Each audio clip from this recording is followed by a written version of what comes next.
is that kind of day here in South Florida where the roof is closed, but don't despair. There's plenty to eat. You've got Cuban sandwiches, and then if you want, you might even be able to find yourself a lobster tail or 2 or 3. Today is game 2 of this 3-game series between the Phils and the Miami Marlins. Well, the Phillies sit in first place in the National League East. They're a game and a half up over the Atlanta Braves and 6.5 up over the Washington Nationals, with Aaron Nola going to the mound today for win number 13. Hi, everybody. I'm Tom McCarthy along with John Kruk. All right, so Aaron Nola is going after his 13th victory before the All-Star break. He's pitching today because he wants to pitch in the All-Star game on Tuesday. It is a great first half for Nola, and he keeps to be getting better and better. Yeah, an historic first half for Aaron, and he is getting better and more confident as this season has played along. And you look at the most wins before the All-Star break in Phillies history. Steve Carlton did it twice, 14 wins. Aaron Nola going after his 13th win will tie our old buddy Kurt Schilling, Robin Roberts, a couple times, and Steve Carlton. But it's just been amazing to watch Aaron Nola pitch, just the repertoire of pitches. And the fact that he's not throwing 97, 98, it's very precise, though. And I talked to Gabe Kapler today. He said the thing that amazes him, and I told Gabe this, I said it seems like he's pitching in a spring training B game every single game. He said, I've gone to the mound a few times, and he said, I'm like nervous, not knowing what's going on. And he's the most calm guy out on the field. And that's a great thing for the ace of your staff, to have that sort of mentality where nothing bothers him, everything's all right, and he's pitching, Tom, like he wants to be easily a 20-game winner, but he wants to be one of the best in baseball, and he is right now. And look at all these numbers where he's the leader or among the leaders in the National League and Major League Baseball. He's also one of the leaders in strikeouts, which is not something we expected.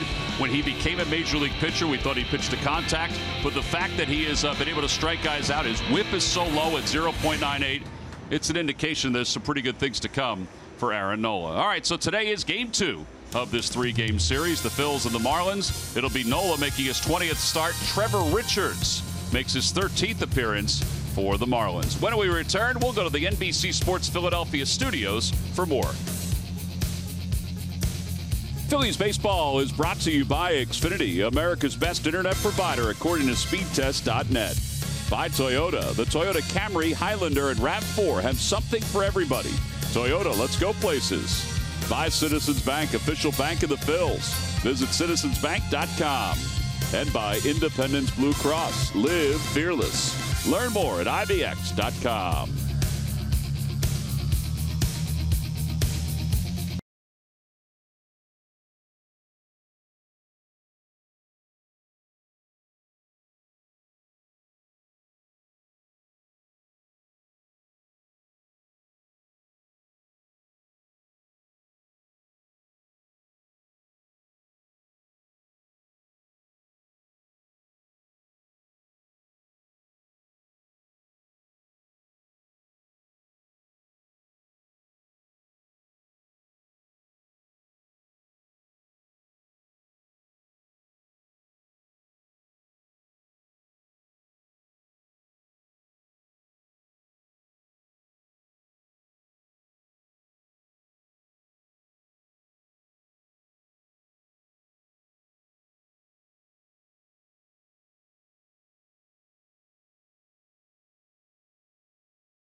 Day here at Marlins Park. It's also Bark in the Park Day.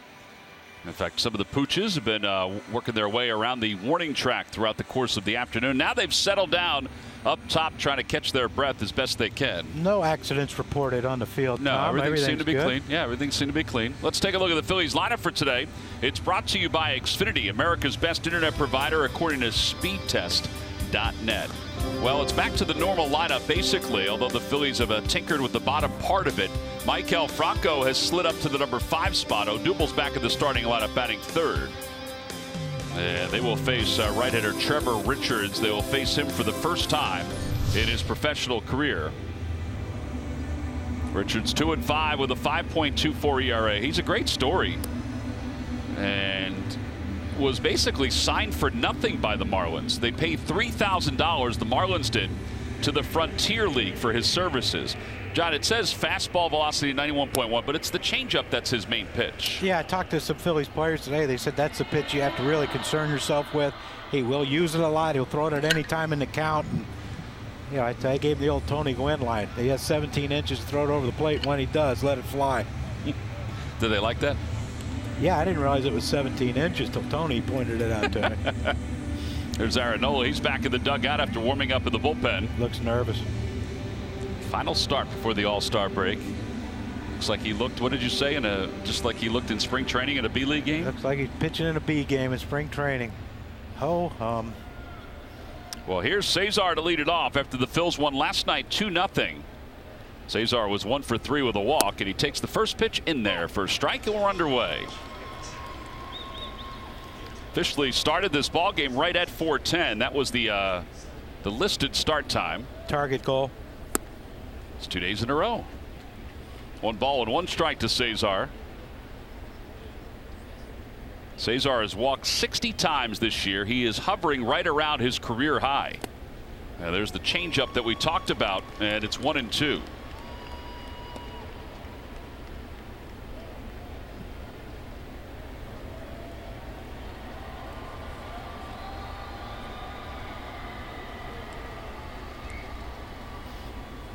Cesar's career high in walks is 66. He did that 2 years ago. 61 walks last year. He's going to shatter that one, isn't he? He is going to blow right past it. There's a foul ball down the left field line at a play. And it remains 2-2. Oh, what a play. Lean over the back row. Look like throw some bushes out there. Look like Odubel's play. He's pretty happy about it, too. Oh, he's representing the U. And a liner out to center field. Maben goes back on it. And we start tonight's game, or today's game, the way we started last night's game. Just not as deep. Oh, but still a hard hit ball by Cesar. I just hope it score more than 2 today. It'd be nice to have a nice little 6-0, 6-1 breather. Very entertaining game last night, but you're right, it was a little tense, particularly at the end. Or the last inning, last 2 innings, I should say. Big Jake was Big Jake last night. Here's Rhys Hoskins. Hoskins last night was 0 for 3 with a walk. You know, the funny thing is that Arrieta didn't feel like he had his best stuff yesterday, which is interesting. He had 59 sinkers out of his 95 pitches. 2 swinging strikes, 13 called strikes, 11 ground ball outs, counting the 2 double plays.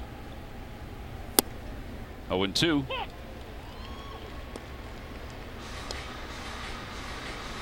But as Gabe even said after the ball game last night, that's, you know, he recognized where the bullpen was set up and how depleted they were. So he rode them as long as he could. That one spun out towards center field. It's not deep, and it will drop. And Rhys is aboard with a 1-out single here in the first inning.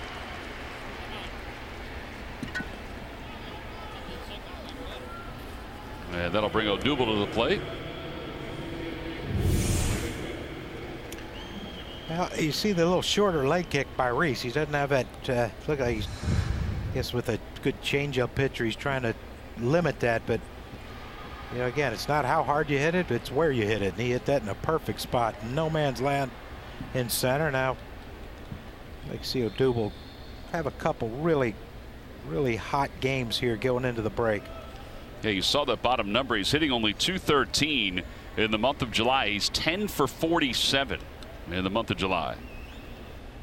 Came in as a defensive replacement last night in a critical time.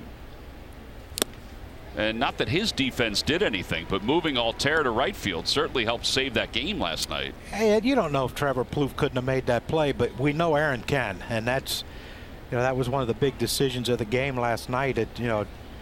Some people think, oh, it's just a defensive replacement, and in the outfield, no big deal, but it turned out to be a very big deal. Well, part of it was the way the bullpen for the Marlins was set up. The Phillies anticipated that they would see a right-hander out of the bullpen. So they would put Odubel in at that point because they also figured Plouffe was only going to get one more at bat. And it would most likely come against a right-hander.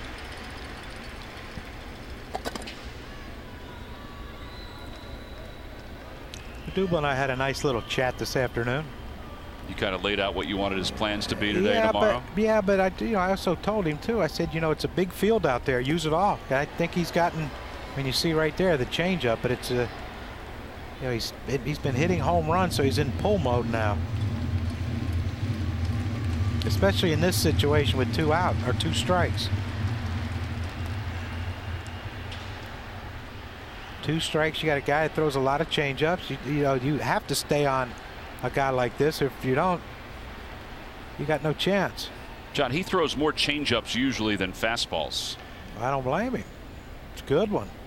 And the scouting report on his changeup is that it has sort of the same spin as the fastball. What I mean by that is a lot of times the changeup won't have as many rotations as a fastball, but in his case, you complement the arm slot with the fact that it looks more deceptive. You see, that's the season, but last time out it was more changeups than fastballs for the right-hander.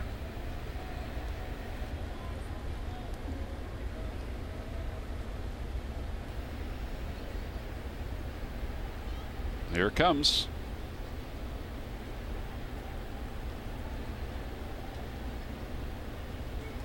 A little dribbler to the right of the mounds. And they are not going to get Odubel. Well, he's using all the field there, John. The whole field. But infield hit, and runners on first and second. Yeah, you can fire out all the numbers you want with the amount of changeups someone throws. It is really difficult to stay back on a changeup, especially a good one like Richards has. But again, this is what speed does. I thought maybe Castro could have possibly taken, fielded this ball coming in on a run instead of fielding on a stop. But give Odubel credit, hustling down the line, and now the potential of a big inning is right there. Yeah, he was kind of casual coming after that. Yeah, it's like he was kind of like waiting for Reese to clear him. Santana last night was 1 for 4. He takes outside 1-0. Yeah, you remember one of those. He got robbed by Justin Bohr at first base with a couple guys on. It would have scored at least 1, maybe 2. Yeah, that was the play in the 8th inning. And the Phillies have runners on first and second.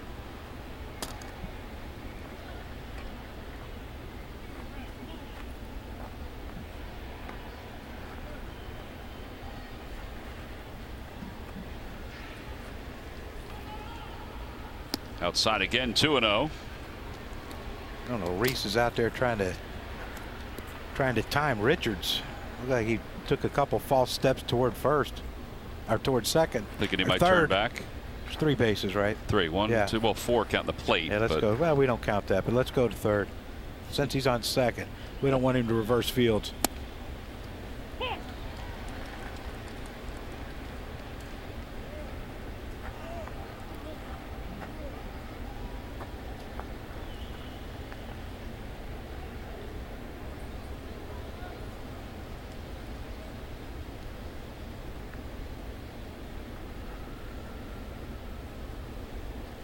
Two and 2 as that pitch comes over the inside part. Today's ball game is also available in Spanish. Just use the SAP button on your television or change the language through the menu on your cable box.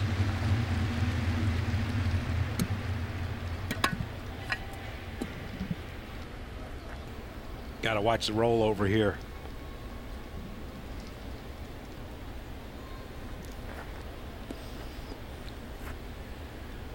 You got a feeling after look like two consecutive fastballs by Richards that changeup is going to be featured.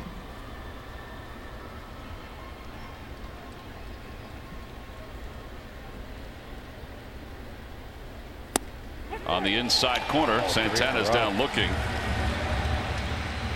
I think he was probably looking changeup too, John.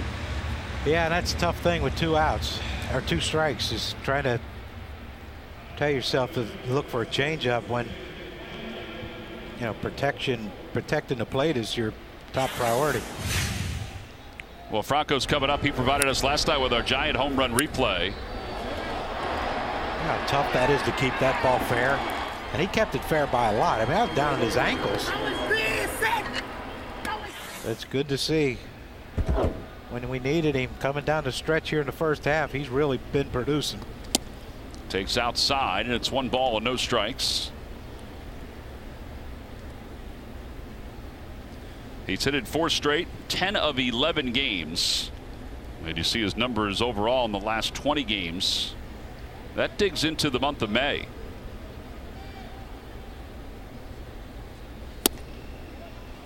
There's a slider, and it's 1-1. Where'd that come from? I don't know. That's the first slider he's thrown today.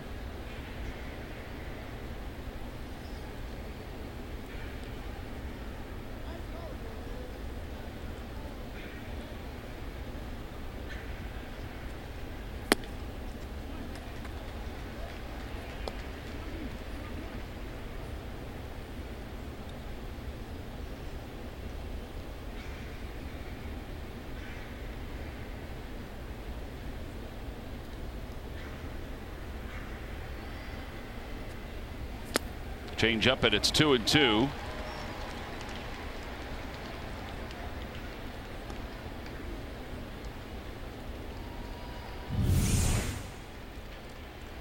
You see that pitch. It is a good pitch. And it really, you could, you know, a lot of change-ups when we slow it up, you can see the laces. I mean, this is really spins a lot.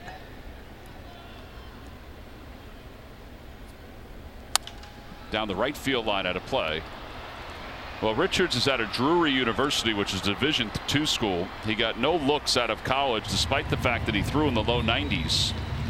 And he played in the Frontier League for a year and a half. And in 2016, he told himself and his family, he said, listen, I'm going to give it this year, and that's it. And there's a Marlins scout by the name of David Espinosa who was going to see 2 other relief pitchers from the other team, and he was starting against them, and he saw him and said, you know, this kid is worth a flyer because of what you talked about, the fastball changeup combination, the fact that it's hard to tell the difference between the two. Down low, 3-2. So they paid his Frontier League team, I guess the league itself, $3,000, and that was it. And that's how they got him. Wise investment so far.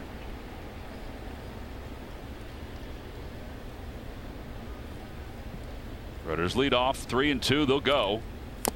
And a foul tip. Real Muto hangs on. And the inning is over. Franco thought that ball had bounced.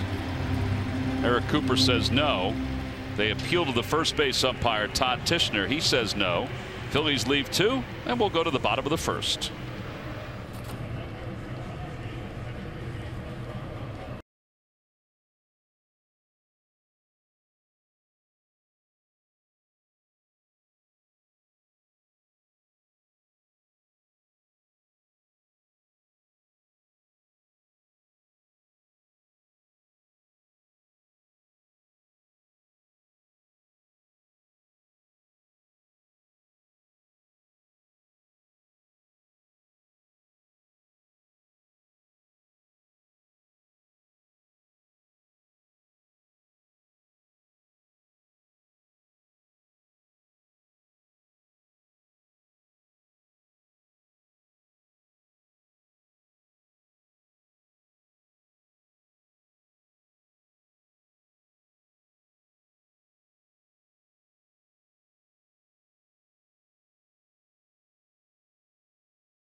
The week is heading to his first career Midsummer Classic. Aaron became the Phillies' first-round pick in 2014 and climbed his way to the major leagues in very short time. Nola is among the NL leaders this season in wins, ERA, strikeouts, and innings pitched. He has towed the rubber for the Phils with one of the best curveballs in the league and has his team in postseason conversations. Congratulations to Aaron on his first All-Star selection. And it's brought to you by Independence Blue Cross. Live fearless. Well, scoreless top of the first inning, and now Aaron Nola will go to work here in the bottom of the first inning against these Miami Marlins. See the numbers on Aaron, 12-2 with an ERA of 2.27, 126 strikeouts, and 123 innings of work. His career against the Marlins, 3.88 ERA, but pitched well earlier this year against him. The first pitch to Derek Dietrich is in there, and it's no balls and one strike. Well, relative shocker there, and he threw first pitch strike. He rarely does that to every hitter. Often. Down the left field line, out of play.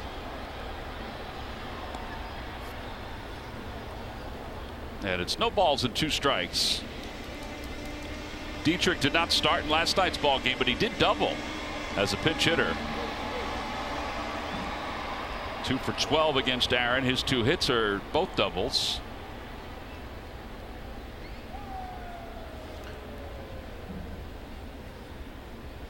Curveball.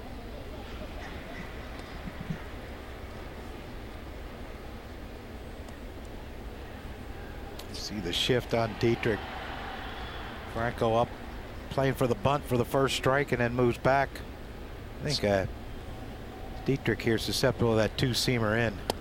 Oh, they run it out. That StatCast presented by AWS, the way the lineup is situated defensively. 2-2. That two-seamer that starts at the left-hander front hip and comes back to the inside corner. I think he's set up for that one. Curveball, and he missed again on the outer half. It's 3-2. It's funny, Alfaro put 2 down, then 1, then 2.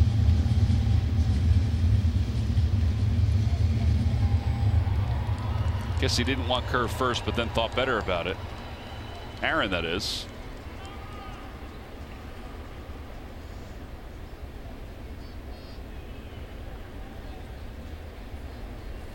And a line drive back through the middle, a base hit. He kept peppering the outside part of the plate. I think, John, your point is a good one, too. And Aaron's so good. I mean, I don't know if he intended to have both of those curveballs back door. Well, he just missed a spot there. Alfaro wants that ball down. Ball center cut. Luckily, Aaron's young and flexible. Else that could have hurt. Yeah. Brian Anderson now the hitter. Anderson was 0 for 4 last night. His hitting streak came to a close. He has hit in 6 of 7.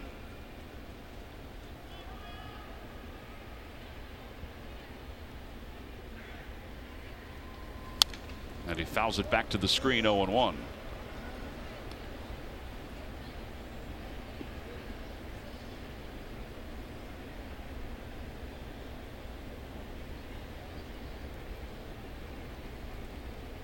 Aaron's got at least 7 innings in each of his last 3 starts.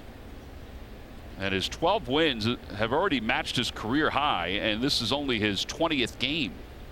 He did it in 19. Curveball back toward the middle and a base hit.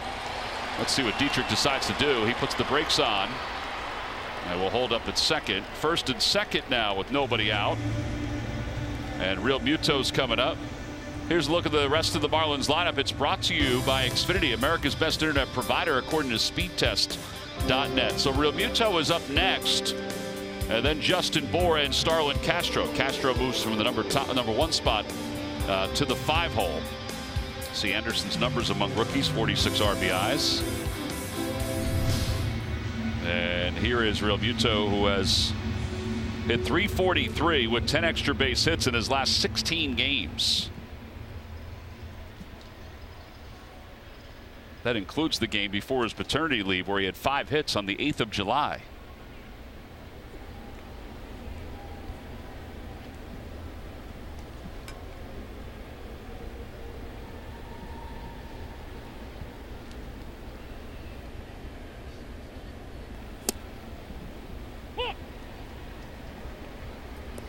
Change up in there for strike one. It's 0-1.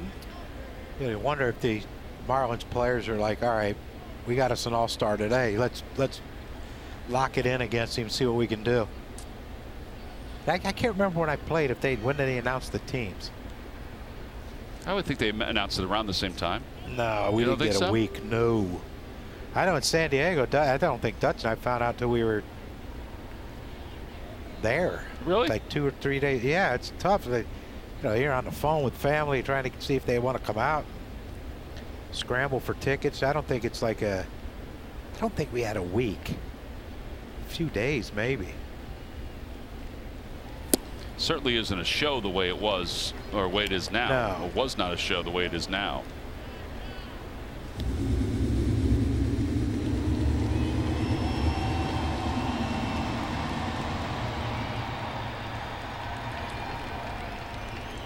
One ball and one strike to Real Muto.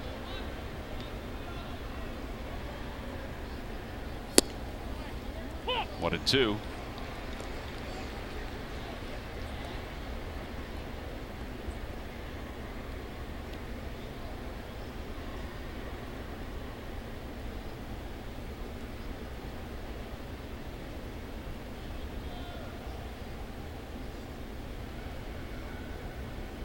I'd like to find that out though, when you found out about the All-Star game. You can ask Kenny. Frank Kopenbarger. Yeah. Frank would know, because he was probably one of the ones that was scurrying around with you trying to get tickets and get you all situated. Yeah.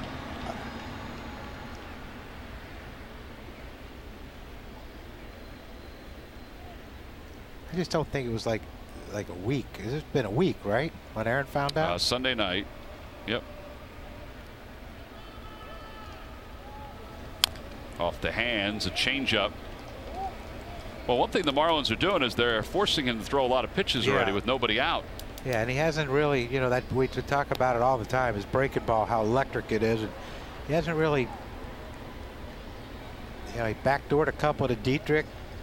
I don't know if he was trying to or not, but like he hadn't gotten a great feel for it yet. Hopefully it shows up here and he can get a grounder to Franco at third base.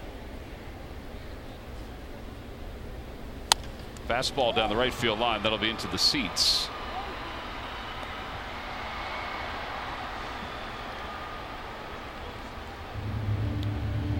He must have, he's clean almost after every pitch. He's back there cleaning his shoes off the thing, and I don't know if he's not comfortable with the mound. It could be.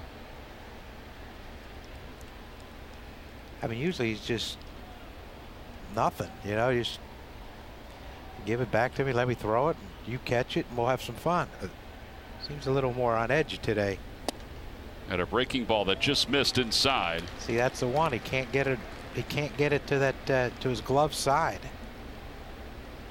He wasn't able. And that happens. Yeah, he wasn't able to do it with Dietrich, and and now it's got to be okay.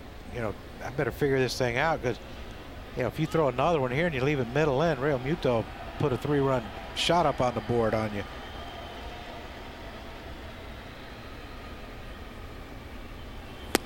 And ball 4, that'll load the bases up. So 2 singles and a walk here in the first. And Justin Bour is coming up.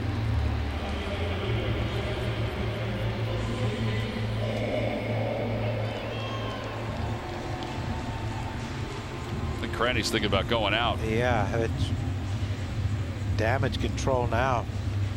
You walk out of this inning, if you're Aaron Nola right now, you walk out of this inning with only giving up 1.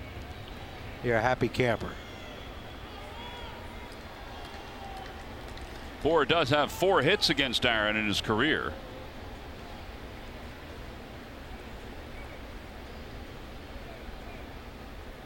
Curveball in there. That's the best one of the first inning so far.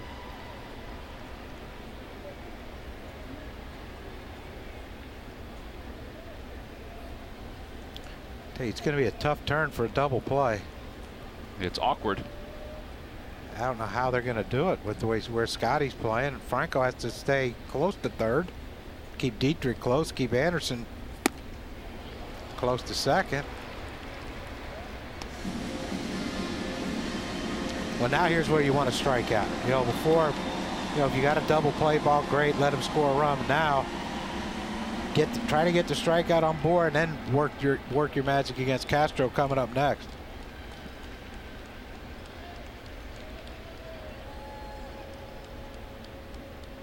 I think I'd go back with the breaking ball. I would too.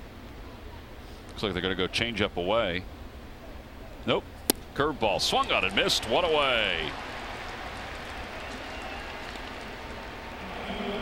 Well, there's the first out of the inning, and now it's Starlin Castro. Fastest Philly to 500 strikeouts in franchise history. He's done it in 480 innings. And again, I don't think anybody anticipated he would be a strikeout pitcher to this extent. Yeah, because you know, he doesn't light up the radar gun, but he can light it up with that breaking ball.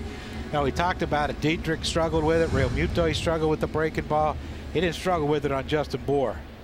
Those were three good ones right there. And you know, now let's see if he can get a couple more breaking away to Castro and see if he can't get a double play and get out with nothing.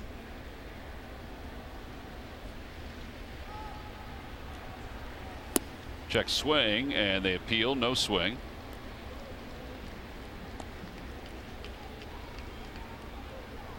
Castro moves down in the order to the number 5 spot after going 0 for 4 last night.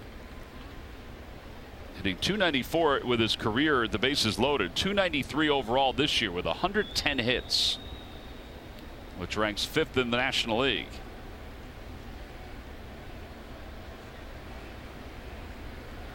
Fastball. I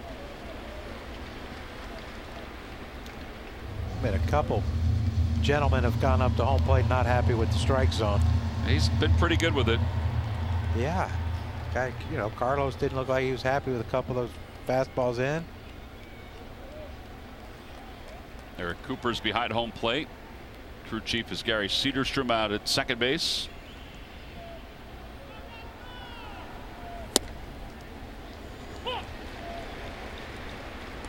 That's what's amazing. Hey, you know Starlin Castro's up there thinking he's going to throw his breaking ball's his best pitch. You're going to throw me breaking ball. And he throws 2 fastballs that are hittable fastball, but because you're looking for the breaking ball, it freezes you. And now he's thinking, now what? You know, now do I look fastball and look foolish on the breaking ball, or where do I sell out at? It's a curveball hit toward third. Franco has it, goes to second for 1, and that's all they'll get. And the Marlins take a 1-0 lead. It just wasn't hit hard enough to turn 2. Franco may have had a play at the plate, but it was hit so softly, you just try to get the out. So 1-0 Marlins as a run scores.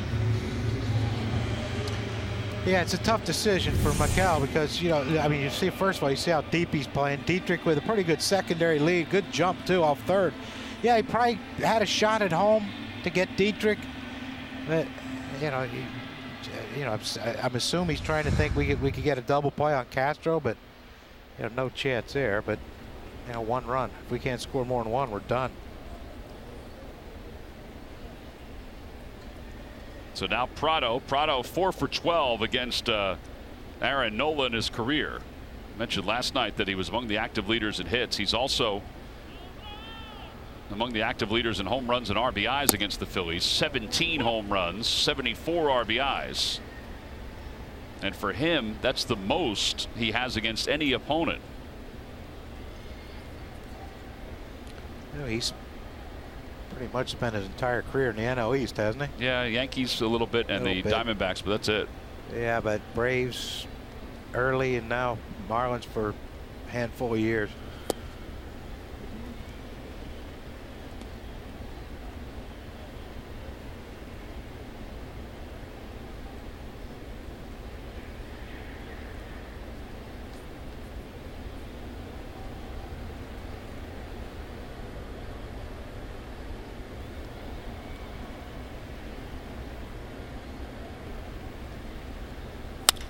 Opposite way, a base hit. It's 2-0 Marlins. Castro's on his way to third. He'll get there.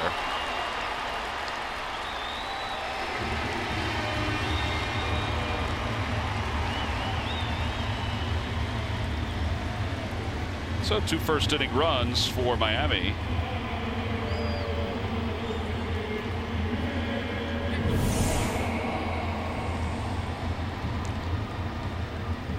Boy, it's hard to play towards second base if you're the second baseman when Prado gets a pitch like that. Yeah, it's so good at going the other way. Yeah. But, you know, you see the 3 hits that the Marlins have gotten. It's up the middle the other way. You got to do that against a guy that can throw any pitch at any time. You know, you see what happens when he try to pull it. You know, Starlin Castro pulls off. You know, unlucky for the Phillies, he didn't hit hard enough to turn a double play. That kind of set up that second run for Prado, but you know, you got to think up the middle the other way against a guy like Nola.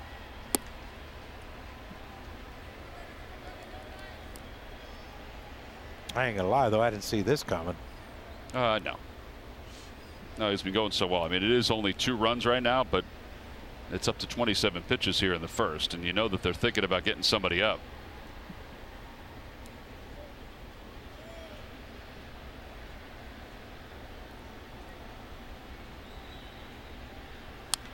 I say that only because Rick Kranitz and Gabe Kapler have been chatting in the dugout. And it's not about the projected number of pitches for the game. It's just about the amount that he's thrown in this inning. I mean, he can get this guy out and it won't be a big deal.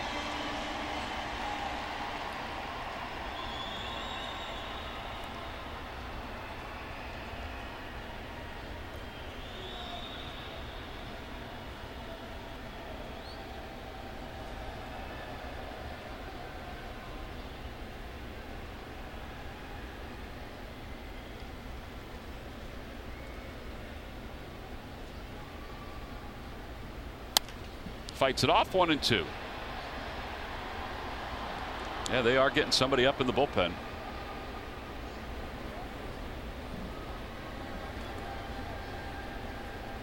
Mark Leiter has got his sweatshirt off. He's got his glove in hands.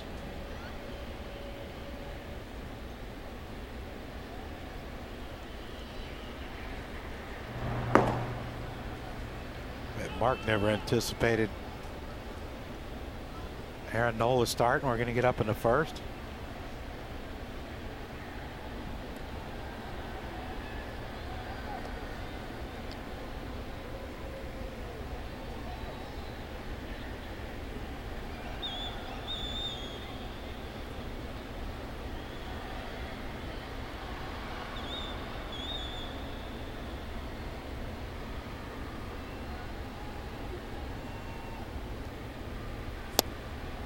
Oh.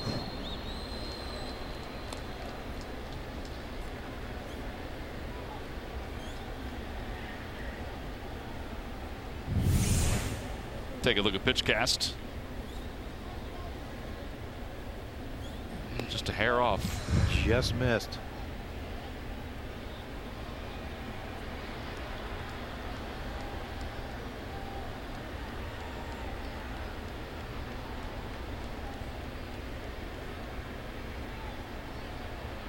Curveball hit towards shortstop. Kingery's got it to second in time, and the inning is over.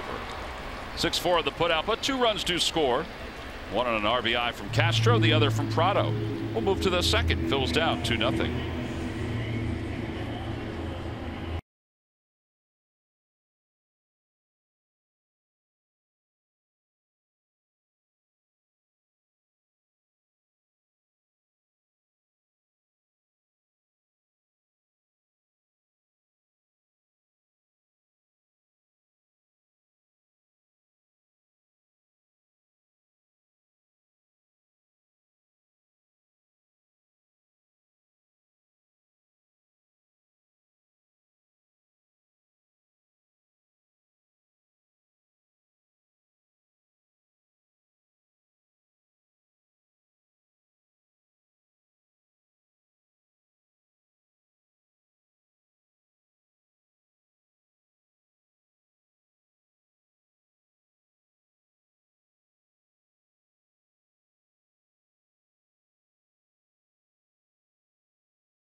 A ball game for the young kids out there. Immediately after the Phils and the Dodgers game on Wednesday, July 25th, it's Nemours Kids Run the Bases. Visit Phillies.com to order your tickets. Kids can run the bases, no dogs that day. We move to the second. Nick Williams will lead it off. He takes a strike. It's 0-1. It'll be Williams, Kingery, and Alfaro with the Phillies down 2-0.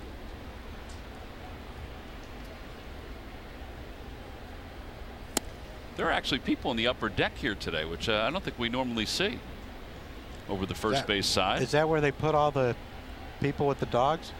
Oh, that's a good question. Maybe that is where they put the dogs. Swing and a miss, 1-2. Yeah, there they are. Good point, John. Sometimes I fall into one. Yeah, a lot of dog lovers in the upper deck.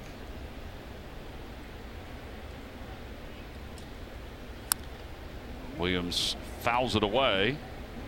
Nick's hitting .341 here in the month of July.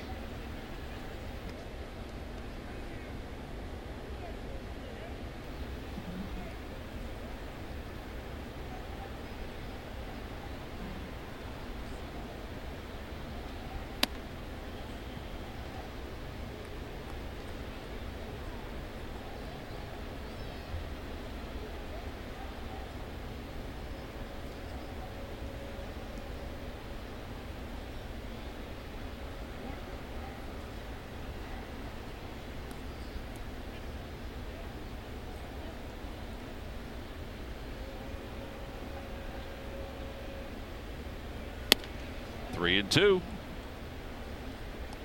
Well, there's been a number of 3-2 counts so far, but he's already thrown 31 pitches with nobody out here in the second. Yeah, I don't think either starter is going to finish this one. Of course, we can say it about every day. That's true. Ball 4. First walk issued by Richards.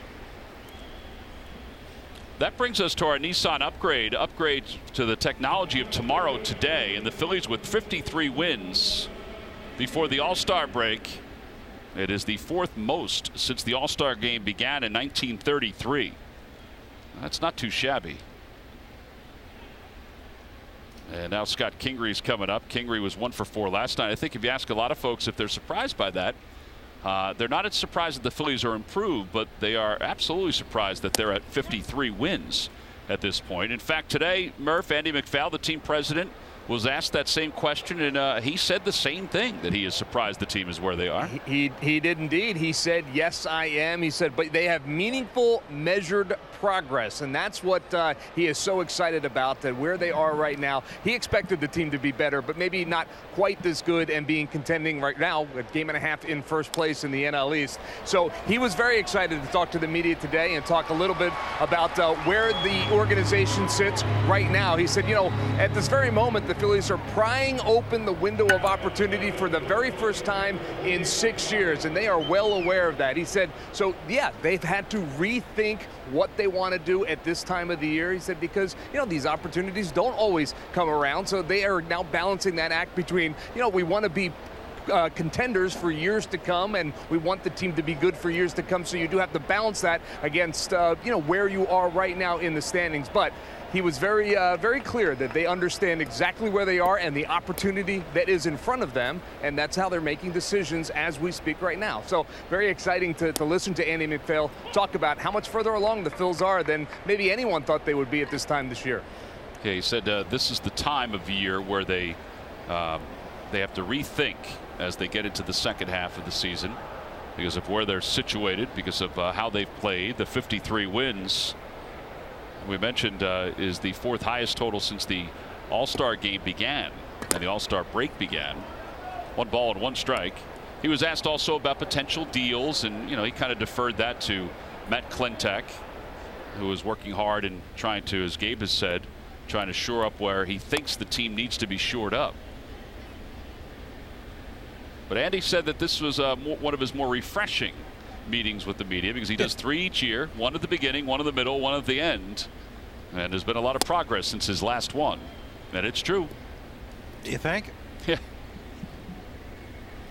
He just seems like a happier guy. Hey, we had conversation with him on the buses coming over here every day, and back here in the hallway behind our booth when he walks out. It's been refreshing to see smiles on the faces of people in the Phillies front office. Yeah. 2-2. He was also asked about the attendance and whether he's surprised that the Phillies aren't drawing more, and he said, no, I'm not surprised.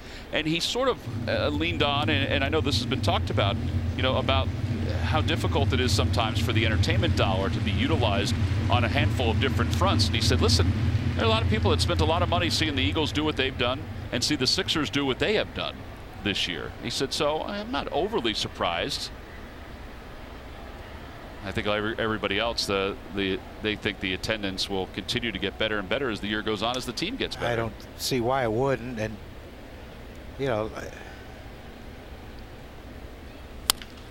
we hear people on social media, okay, now Phillies are in first place, now jump on the bandwagon. I don't think it's a bandwagon jumping thing for people coming to the ballpark. I think it's just exactly what Andy said. It's, what the Eagles did. We got to put some of our dollars toward the Eagles to watch them, and what the Sixers accomplished this year when people didn't know what to expect from them. It'll come. The people will come. It's just going to take some time, and if they keep playing like they're playing, though, August, September, it would shock me if Citizens Bank isn't packed to the gills watching this team play. 3 balls and 2 strikes to Alfaro.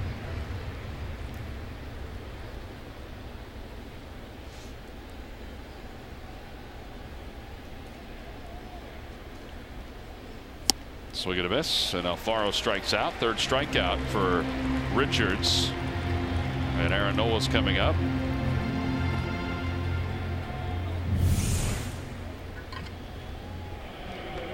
Just a missed fastball. And JT Realmuto wanted that ball down and away. The pitch was in, but that's something that we have come to see with this team, is they will strike out a lot. Nola fouls it off to the right side.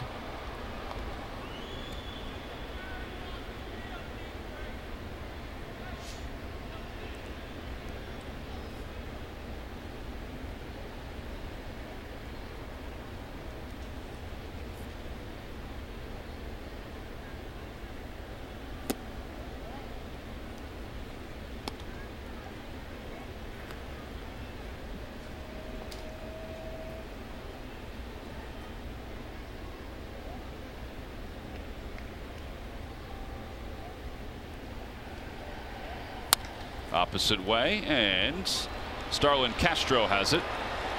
4-3 on the putout. No runs, no hits, and 1 man left. On to the bottom of the 2nd inning here in South Florida, with the Phillies down 2-0.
first against Aaron Nola, so they lead it 2-zip. As Nola goes back to work, he made the final out, so he is just now beginning his warm-up tosses. He's thrown a couple. And he will face Cameron Maben, Trevor Richards, and then the top of the order, Derek Dietrich.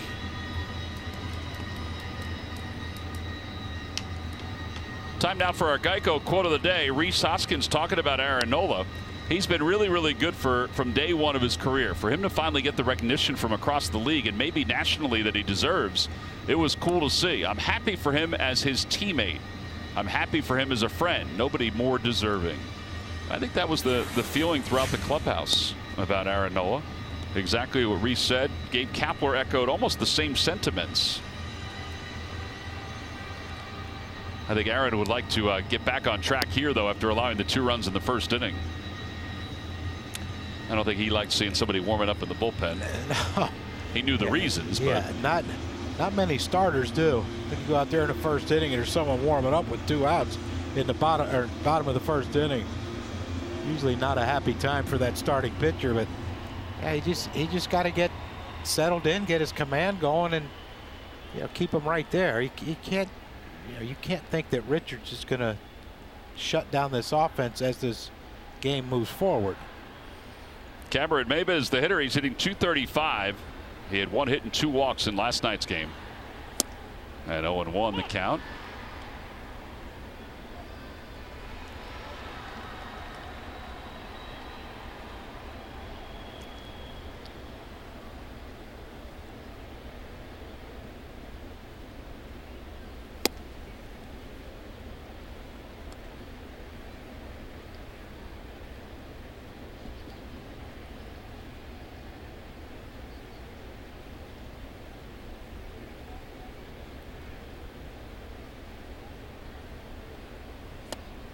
Inside with a changeup, and it's 2-1.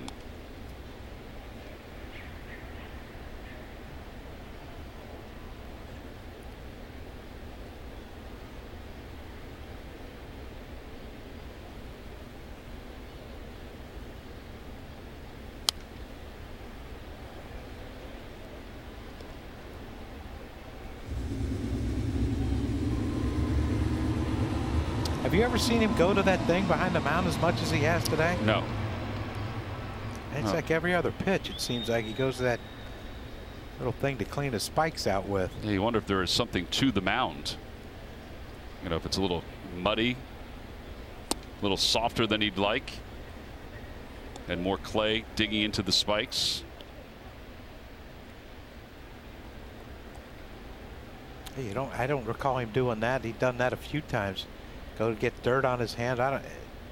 Seems like a whole lot of things going on today for Aaron. Curveball and a strike 3 call. That's his second strikeout of the day.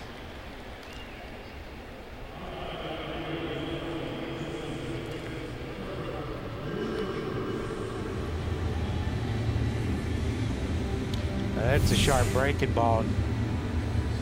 Again, it's still up, and that's.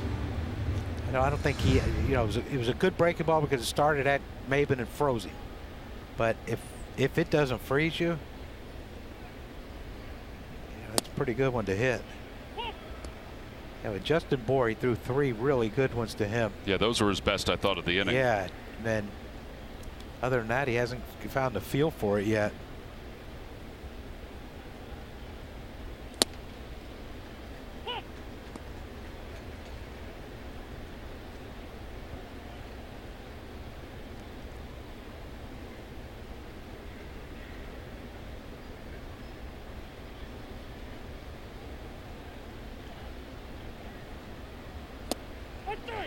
Back-to-back strikeouts with that curveball. And there are 2 outs for the top of the order. Derek Dietrich is coming up. Celebrate Aaron Nola's first All-Star Game selection with a special ticket offer. Friday, July 20th, when the San Diego Padres are in town. It's 2 tickets for $27 in select seating areas. Limited time only. Offer ends July 18th. Visit Phillies.com/NOLA27 to get this offer now. I think that dog is trying to get into their laps.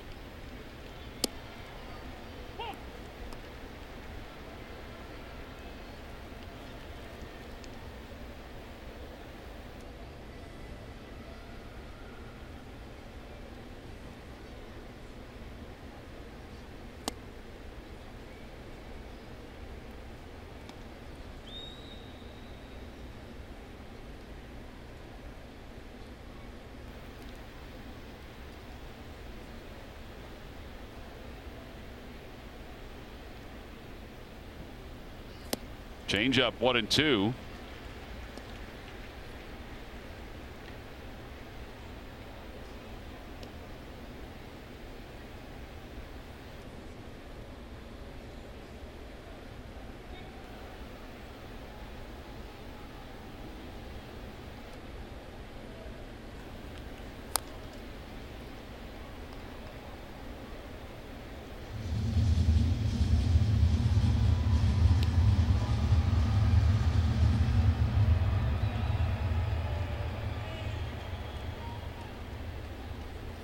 Yeah, it does seem like he's trying to dry his hands off as much as he possibly can. I mean, but you can see his shirt. It's, you know, it's a lot darker color gray than the pants right now, so he's worked up a lather. Yeah.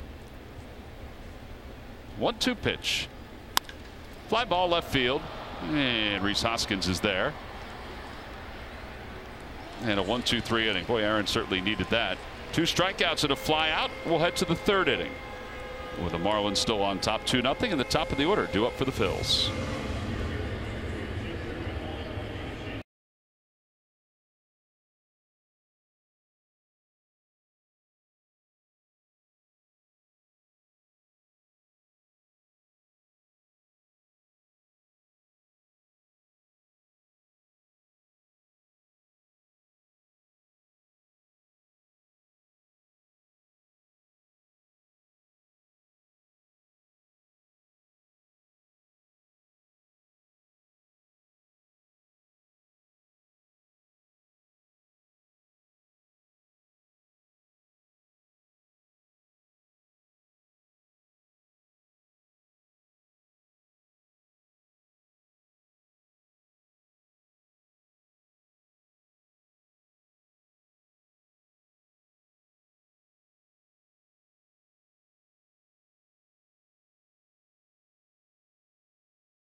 For all the information, and please submit your answer on the subject line. John, the question is this: who was the first Phillies player to hit a triple in the All-Star game? First Phillies player with a triple in the All-Star game. Answer will be revealed a little later on. Do you think that's you again? No. I do know this one. You do? Well, no, I don't know the answer. I know it ain't me. No.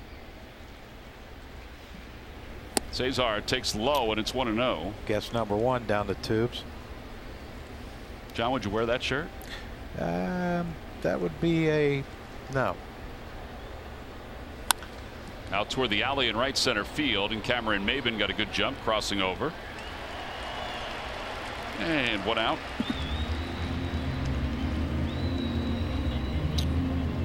All right, so it's not my original guess.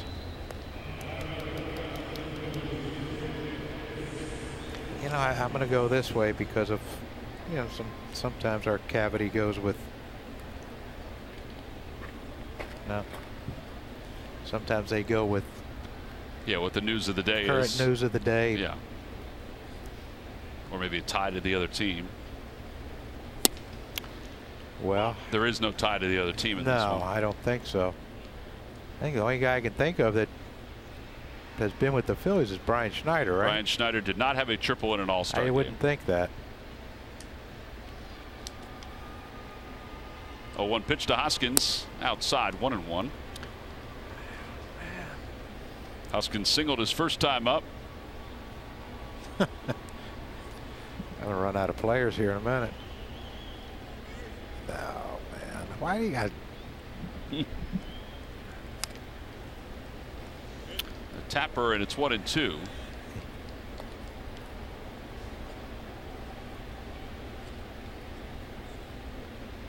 Was it recent or? It was not recent. In fact, the stadium it was played in is no longer there. Well, that doesn't help. A lot of them that ain't there. The town's still there. Ball's knocked down by Bohr, and he won't have a play on Hoskins. Well, they don't, just because they get rid of the stadium, don't mean they obliterate the whole town. All right, yeah, that maybe I didn't explain that properly. The team is still in the town. Yeah, that's what I mean. It's still going to be a lot. Well, it could be, but I'm just trying to lay the groundwork for some hints. So, new ballpark in San Francisco, new ballpark in Baltimore, new ballpark in Philly, new ballpark here, new ballpark. See, you don't know anymore. No, I do know more. Pittsburgh, new ballpark in Pittsburgh. They're still there. Beautiful. That's another hit for Reese. Nothing new about that. Reese is 2 for 2.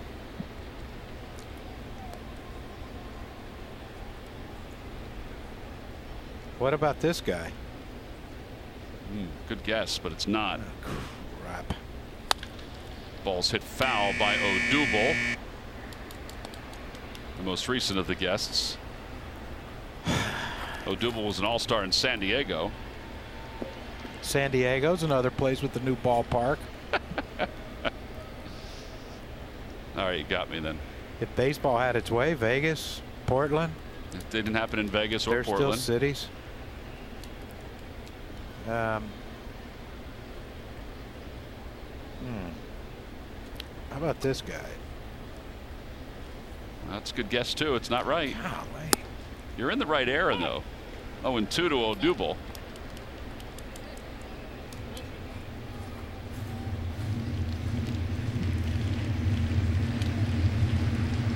All right, come on, Odubel. I went through the Phillies rosters from the 60s to the 2018 team and might have nailed it on the 57th try.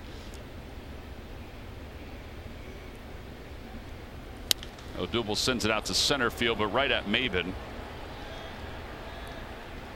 And there are 2 outs. That'll bring Santana up.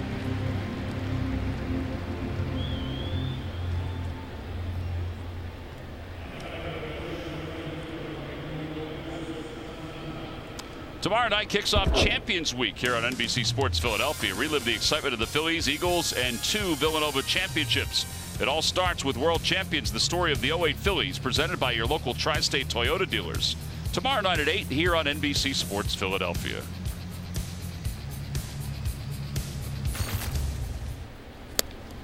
A changeup to Santana, and it's 0-1.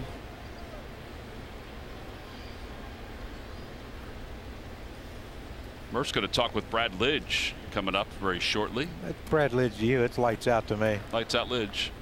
He was. Whew.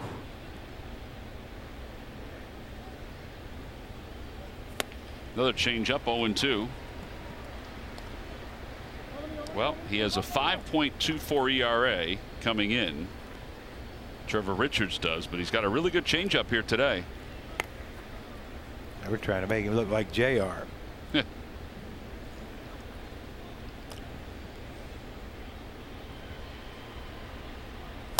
And another changeup to the right side. And the inning is over. 4-3 on the putout. No runs, one infield hit, and 1 man left. We played 2.5. Aaron Nola back to work, down 2-0.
is brought to you by your local Chevrolet dealers.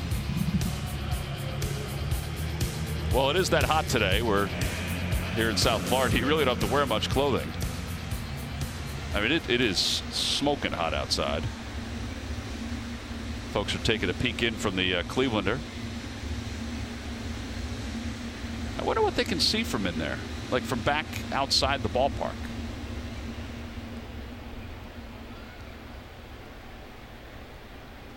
Yeah, how can they see anything in the air? I think they just have to assume at that point, right?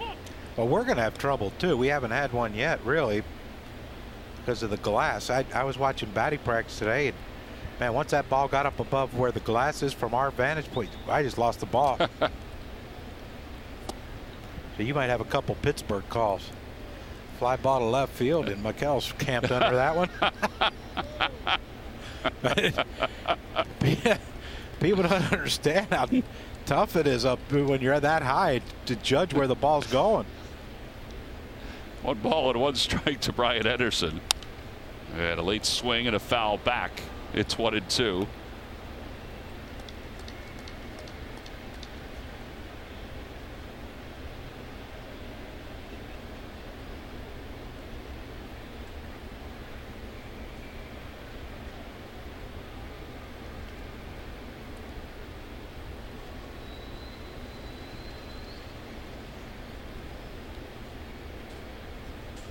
Fastball in the hands. Well, he didn't yell anything. And Kingery makes a nice charging play for the first out. Monday, July 23rd, Chase Utley and the Dodgers are coming to town for a 3-game series.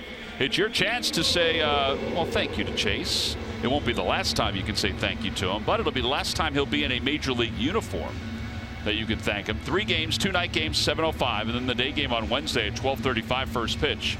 Visit Phillies.com to purchase your tickets. He's an iconic figure in Philadelphia. Well, he certainly is.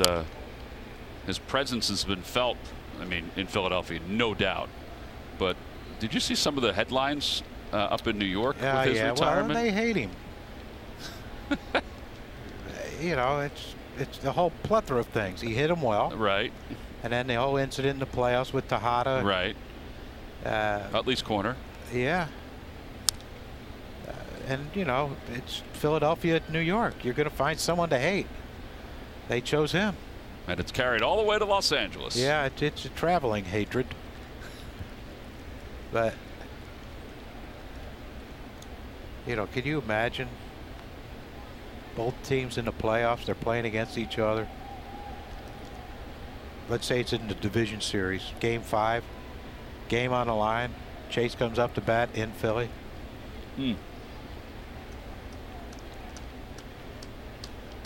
Thomas? You think he'd be, well, he wouldn't be booed. Over to first base. Santana's got it. Nola's there to cover. 3-1 on the putout. That's kind of interesting, though, John. I never even thought about that take. All right, here we go. Chase Utley, we're flashing back. Gardner lifts one down the right field line back toward Utley's corner near the wall. It's out of here. Brett Gardner with his 3rd home run. That's Gary Cohen, the voice of the New York Mets. They called it Utley's corner. We kind of gave it a kidding name right around that year, and it just sort of mushroomed. Now I think we're the only ones that call it Utley's corner now, but that was Gary that called it Utley's corner. Here's Justin Bohr at a breaking ball, 0-1. You don't think Vin Scully threw that one out there? Was he still traveling? No, I don't think so. When Chase got there? No, they wanted him to come back to New York for something. I know Fordham honored him at one point, but no, he was not traveling at that point. Outside, 1-1.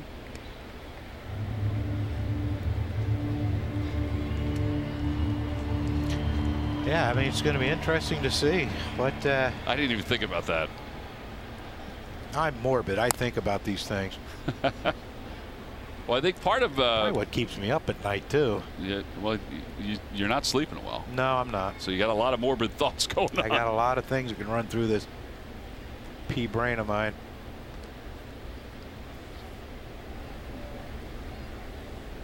1-2 to Bohr.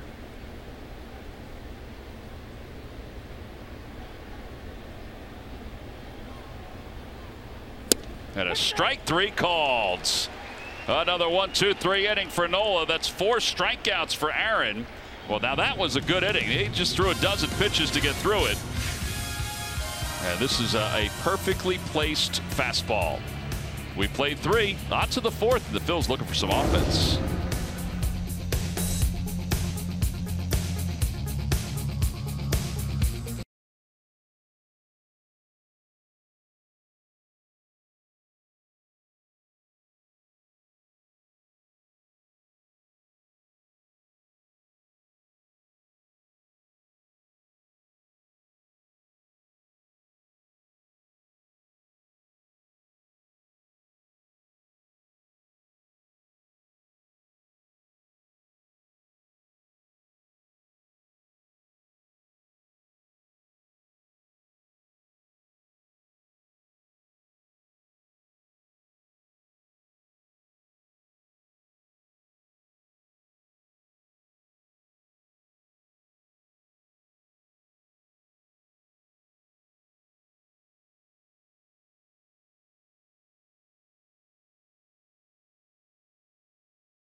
When you served, we stand ready to serve all military families. Stan Lapata, born in Delray, Michigan, served in the European theater, played for the Phils from 48 to 58, a 2-time All-Star.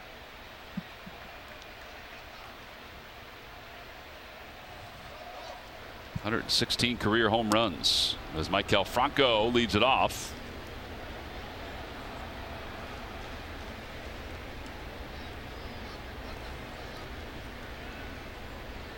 Franco struck out his first time up, and he's got the count even, 1 ball and 1 strike. Tom, we're not exactly scalding the ball, are we? No, we're more like pacing ourselves at this point. Even the hits. A bloop and 2 infield hits.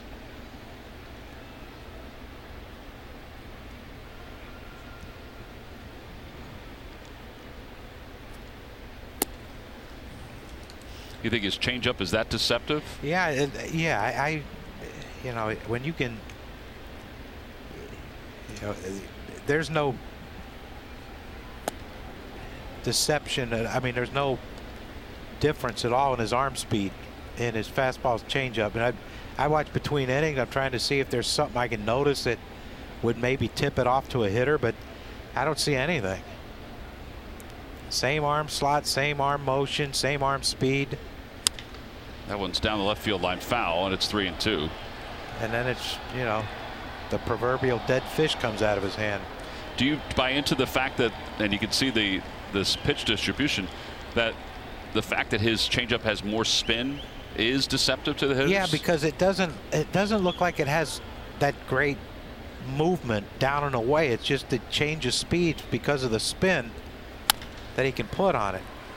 Well, they shifted over to the middle for Franco. 4-3 on the putout. Like his changeup doesn't have that, you know, like Aaron's does, that ball to run down and away from the right-handed hitters. It's not that drastic movement.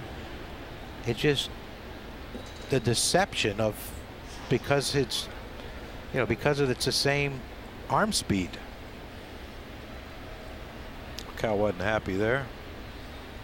He had good numbers down in AAA, but again, that's AAA at a 2.06 ERA. But coming into today, he had allowed 62 hits in the big leagues in 56 2/3, but also 29 walks. He ain't doing that today. He walked Williams his first time. That's the only walk he's issued. Here's some dogs barking, Tom. I think you hear everything in here.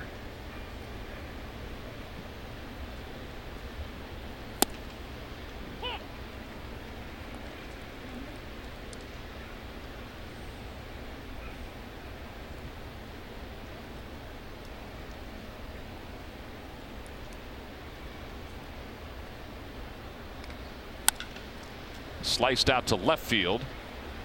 Dietrich will track it down for the second out. He has 7 starts of less than, where he's thrown fewer than 5 innings. Well, that means we got this inning and next inning to get him out of, part of the next inning, get him out of here.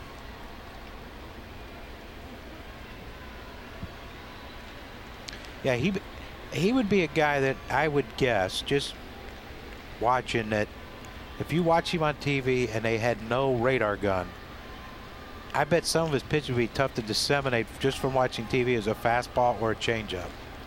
But like I said, he doesn't have tremendous movement with his changeup. Mark Portugal was like that. Mark Portugal had a straight fastball and a straight change, and that's what made it difficult for me, because there was no downward movement. Every pitch he threw looked the same. The line drive out to center field. Maben will make the catch for the final out. A 1-2-3 4th inning for Trevor Richards. So we've moved to the bottom of the 4th inning. It's still 2-0 in favor of the Marlins.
Buy your local Ford store. Check out every new Ford car, truck, and SUV crossover at buyfordnow.com today. And buy WB Mason. Who bought WB Mason for fast, free delivery? Nobody does it better.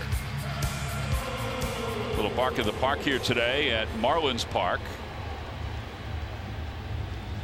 Everybody looks cozy in their seats. Those are cozy seats out in the Clevelander. Aaron Nola's looked cozy these last couple of innings. I can see Wayne out there in the Clevelander. You think he'd blend in? Well, with the green hat that he was wearing, a Fanatic hat, yeah, with the green seats, yeah. Out to right field. On the run is Nick Williams, and makes the catch. Boy, he got a really good jump after that one. And he ran to the spot and then found the baseball, it looked like. Yeah, that was a really good play. I mean, you can't see Nick right here, but you'll see him soon. He did. He got a great jump. Look at how straight a line. I mean, that's a direct line to where he thought the ball was going to end up. It ended up there, and he was right there to get it. I mean, it's a great route by Nick. And a one-pitch thank you. 1 out from Castro. And Martin Prado, who has an RBI single, is the hitter, and he takes a fastball for a strike.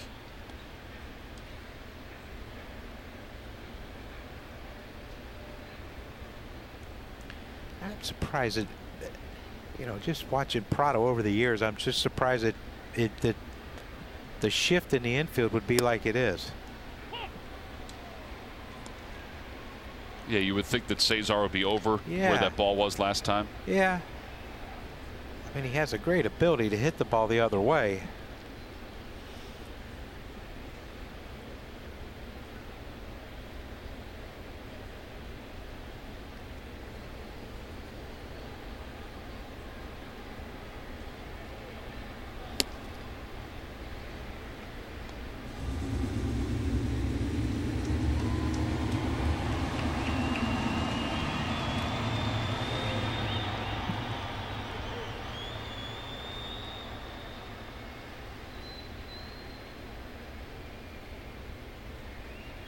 Curveball back toward the middle and a base hit for Prado. He's 2 for 2.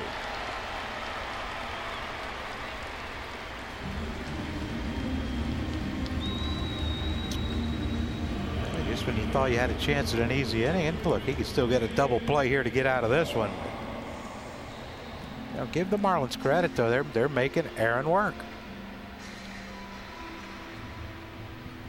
Yeah, after the 1 pitch out by Castro, Prado saw a few pitches, but even before that in the previous innings. By the way, on the out-of-town scoreboard, they're in the top of the 5th inning in New York. The Mets lead the Nationals 3-0. They're also in the 5th in Atlanta. Diamondbacks 2, Braves 0.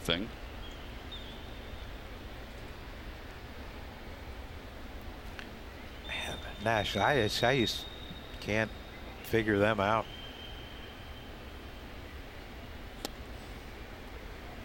Yeah, let's hope they don't use the break to regroup, because they have underachieved this year. There's no doubt. They have, and you know, Strasburg's coming back eventually. That's a pretty big piece of their rotation. You know, the Doolittle injury, I'm sure that's nothing that's going to keep him out for a long, long time. They did add Kelvin Herrera. Doolittle's on the DL. Yeah. You know, you have to think at some point that team has to have a run in. They have to.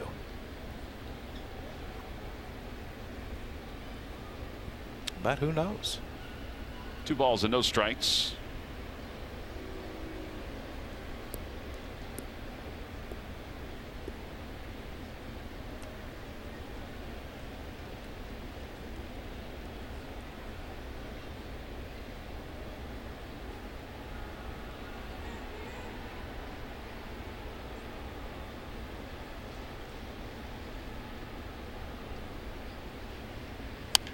Off the hands to left center field. Odubel comes sprinting in. Yeah, there are 2 outs. Here's Cameron Maben. MLB.TV is now available at a lower price. For $82.99, watch every out-of-market regular season game live or on demand. Your subscription includes MLB At Bat Premium, allowing you to watch live baseball on your favorite supported devices. Blackout and other restrictions apply. Visit MLB.TV to take advantage of the offer.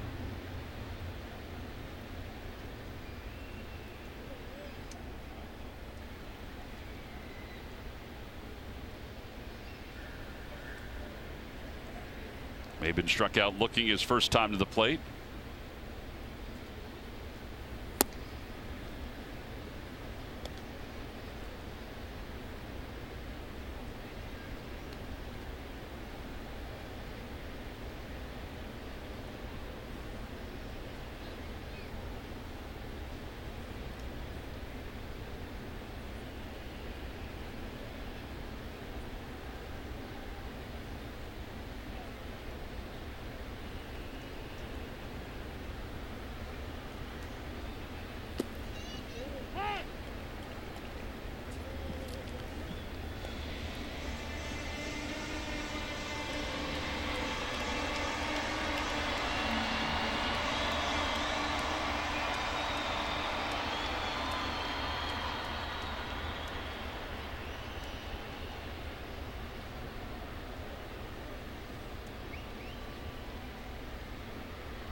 Snail's pace in this one, aren't we? Yeah, it doesn't have the rhythm that No, I think we anticipated. Ooh, swinging 3-0. Franco across the diamond. No runs, one hit, and one man left. We've played 4. We'll go to the 5th inning. Yeah, it's still closed. Phillies down 2-0.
Our hearts with the city's first world championship in 25 years. Hear from Ryan, Chase, Jimmy Rollins, Brad, and more in the World Champions, the story of the 08 Phillies, tomorrow night at 8 here on NBC Sports Philadelphia.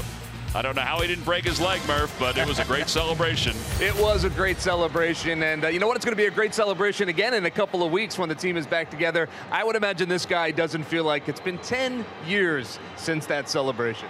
Yeah, you know, at times it doesn't feel that long. Other times it does feel like it's been a while. But you know, I think when you start thinking back about the season as a whole and the friends you made and everything else, I mean, it's going to be a blast to get together with those guys and all the talks we had in the bullpen and everything else. I haven't seen a lot of those guys in a while. We talk on the phone, of course, still, but it'll be great to actually be, you know, face-to-face again for the first time in a while. It is going to be a lot of fun. It's going to be certainly a great weekend at the ballpark. But let's talk a little bit about what you're doing here, because we told folks yesterday on the broadcast that you'd be here for the weekend, spending some time with this team. I saw you down in uniform today. Always good to see you in uniform. But I know that you have a purpose here, and that is to talk to some of these guys about, well, some of the things you learned.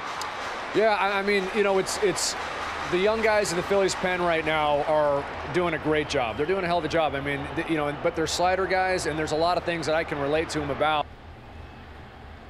The team is playing as great as it is right now means that the games in the second half are going to mean something. And when that happens, you know, everyone's important. Everyone, you got to be ready to pitch in. And it's a big deal to know how to pace yourself as the season goes on. It's a big deal to know how to manage your arm. For a lot of these guys, it'll be the first time in this stretch down the season. So, you know, just kind of reiterating some of the things that, you know, the staff's done a fantastic job with them. I mean, Rick, CY, everyone, you know, Goddard in the pen, they're doing a good job helping them manage their workload. But if I can relay that as well, then hopefully it'll, you know, if you got enough people telling you something, eventually you'll listen, I think. Well, you know, and Gabe said something yesterday that struck me. He said one of the words he used to describe you being here was your positivity. And that obviously has been something that this staff has talked an awful lot about. I heard a conversation that you were having with one of our guys today just about that, about how they've had success and they need to build on that and remember that they've had success up here. Yeah, no doubt about it. And I think, you know, listen, obviously confidence grows when you've had success, but you're going to have times in the season where you're going to go through rough stretches, and you got to be able to remember back why things went the way they did. And that's something that we can talk about. I mean, you know, why certain pitches work at certain times and remembering the feeling more than anything of what that success is like. And when you do that, and when you think about the positive results enough time, I mean, it is a game where a lot of negative stuff can get thrown at you quick, but if you're able to quickly get back in your mind to when you've had success, then typically you can get back there pretty fast. I know you're still around the game an awful lot, but how much fun is it to be back in uniform and just get a chance to be around these guys in the clubhouse again, talking baseball? It's an awesome thing. I mean, you know, I've had a chance to to talk to you know, a few guys, Tommy and Pat especially. They've been around the block, and you know, that shared sense of bullpen humor doesn't go away. So it's nice to talk to those guys about some of the things that, you know, that I miss a lot. So it's a great group of guys down there in that bullpen. It really is, and I think they get it. But for me, being around them and just being able to talk shop a little bit, it's awesome. I mean, I really do miss it a ton. But being back here kind of scratches the itch, I think. Well, I know the guys are certainly excited to have you back as well and get a chance to pick your brain a little bit. And the fans will be excited to have you back in a couple of weeks at Citizens Bank Park. We look forward to it. Yeah, absolutely. I'm very excited for it as well. All right, Brad, thanks for your time. We appreciate it. Guys, we'll send it back to you. All right, Murph. Yeah, Brad Lidge was perfect that year and finished things off by getting Eric Hinske on that swinging strike as they put the wheel play on.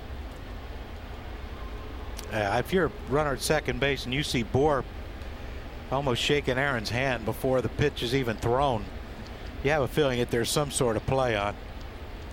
And if Bohr keeps creeping down there like that, Aaron's going to swing. That's his natural stroke anyway, Tom, the other way. It truly is. He does bunt it back toward the mound. There's no play at third. So the sacrifice is successful. And it's 1-4 on the putout. Had a runner at third with one man down.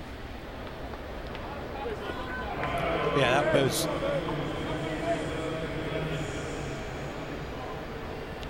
Diego. Got to get Diego in here. Positive reinforcement. He very much so is. But, yeah, get back to Brad Lidge. I mean, just think about going perfect for an entire season.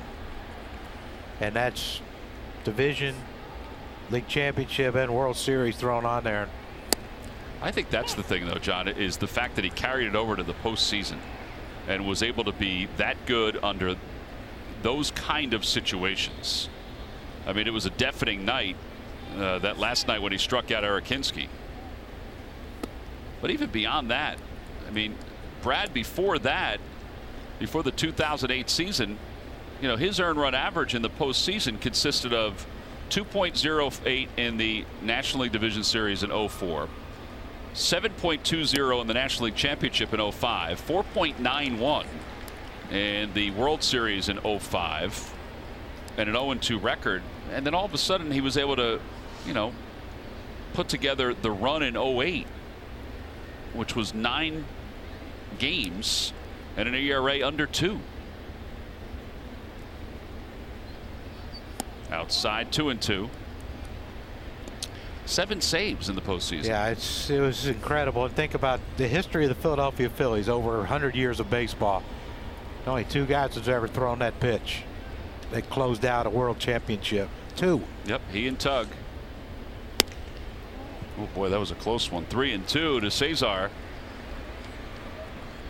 Marlins are kind of giving the Phillies a run here with the infield back.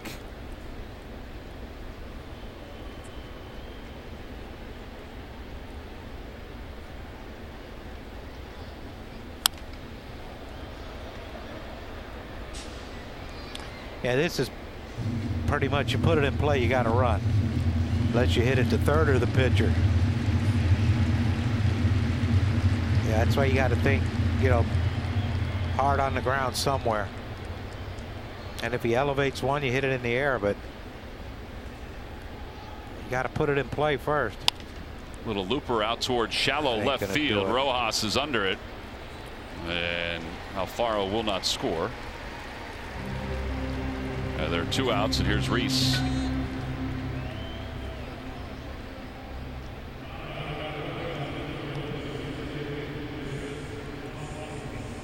That's, you know, and look, the game has changed. Philosophies have changed offensively. You know, this launch angle and all that, but you know, there's certain situations that, you know, look, I have no problem with launch angle. I don't, but you still need to have another swing, and that's that, you know, down through the ball swing that you can know you can, you know. Attaboy, Reese. Out toward right center field. Maben's on the run. Out toward the wall. Reaches out, and he made the catch as he slams up against the wall, and the inning is over. Well, Reese gave it a drive, hoping for an extra base hit. Then Cameron Maben was able to reel it in. Boy, he got an excellent jump on that. Phil's leave one over third. And we go to the bottom of the 5th.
At least for the Marlins. Yeah, just when you think the Phillies might be getting on the board with an extra base hit from Rhys Hoskins, Cameron Maybin comes out of nowhere and robs him. We talked about the route Nick Williams took. Cameron Maybin took an unbelievable route to that ball too and barely hung on to it.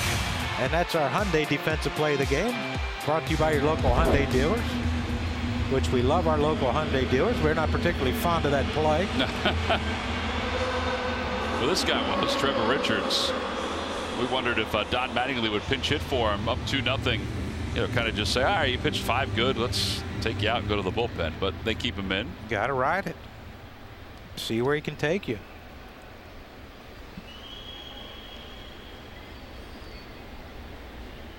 First pitch fastball. Last time up, he struck out looking.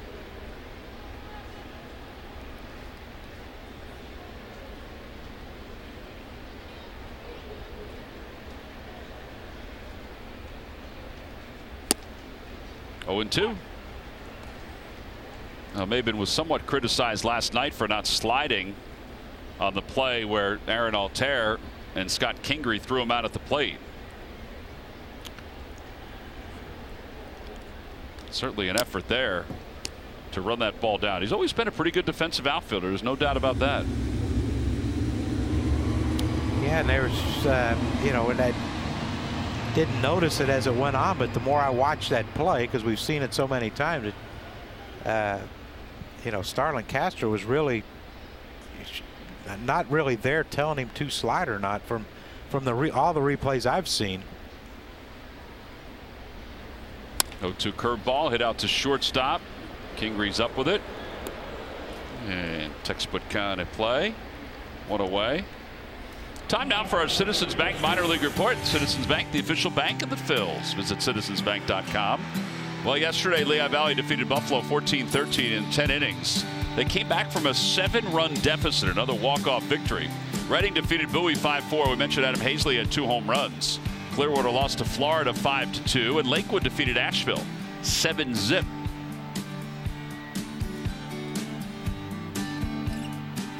Alec Bohm was put on the disabled list by the Phillies down in the minor leagues because of that knee injury that we talked about.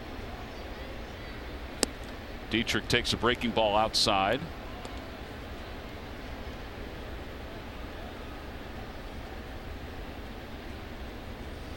Mentioned Jose Pujols. 299 with 12 home runs, 37 runs batted in down in Clearwater. You wonder if the Phillies will move him up to Double-A anytime soon. He played 128 games in Lakewood last year before spending the next 90 games. Actually, 128 games in Lakewood 2 years ago, and then 90 games last year in Clearwater. Breaking ball 1-2.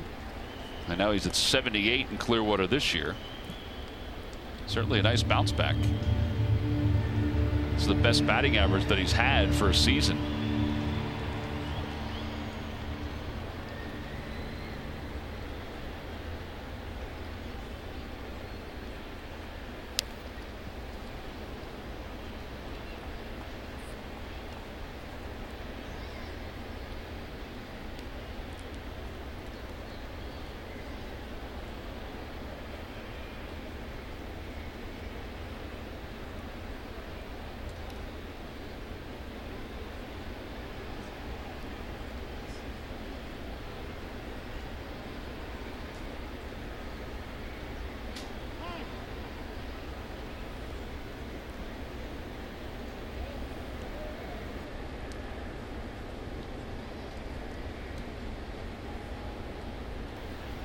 I think the left side of the infield's wide open.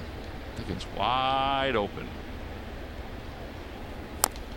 Fouls that one off his foot. It isn't often that we see Maikel Franco playing where he's playing right now, even with the Phillies shifting more and more. Yeah, the old expression is, boy, you can drive a truck through that open space, but I mean, you can have a whole fleet. I mean, there's that much room, Tommy. There we go. I erased it too. Had something on there for a while earlier. Got chastised by the cavity. There's the 1-2 pitch to Dietrich. And he got him. As Alfaro hangs on. That is 5 strikeouts for Aaron Nola.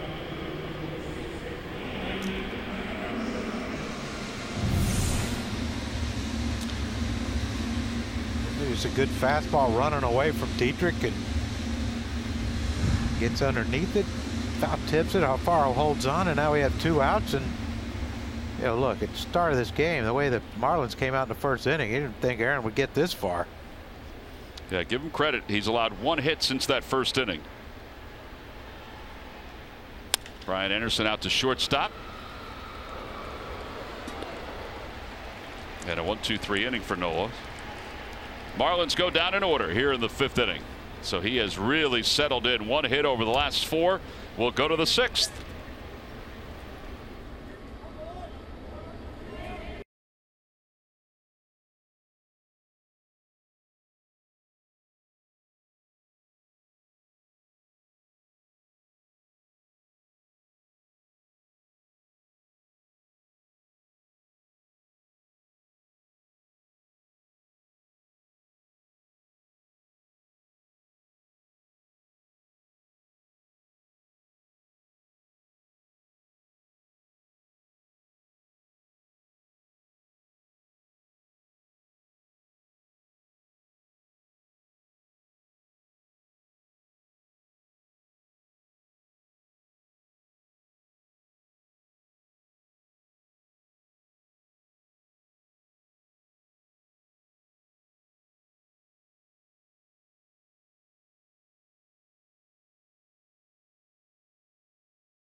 So look no further than Quartet. Their huge selection of porcelain and glass whiteboards will not stain, ghost, or dent. Order today from WBMason.com and have your local WB Mason driver deliver and install. Move on, WB Mason. Well, Aaron Nola is continuing his cleat work. He's probably worn those same cleats for this entire year, so they might be worn down a little bit. Yeah, but you would think if they were worn down, if the metal spike was worn down a little, it wouldn't be gathering that much dirt. Well, that is true. I'm pretty smart that way, Tom. You're like a former ball player. Yeah. Yeah. A 1 pitch coming to Herrera. 0-2. He's having a little trouble with the changeup.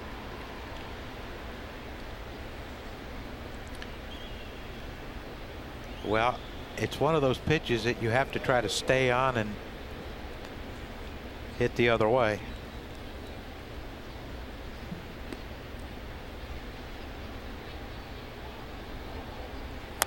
And he pulls it to the right side. Rojas charges this time and is able to get rid of it with a little more authority. That one may have been hit a little harder. Yeah, and Castro. Castro, I meant. Yeah, but he did come in and get this one on a run, so he learned his lesson the last time. But he did come in and catch this one on the run. Yeah, that was a lot harder hit than the last one Odubel hit, but yeah, Castro learned his lesson. Well, one out here in the 6th inning. Santana is 0 for 2. He has struck out and grounded out.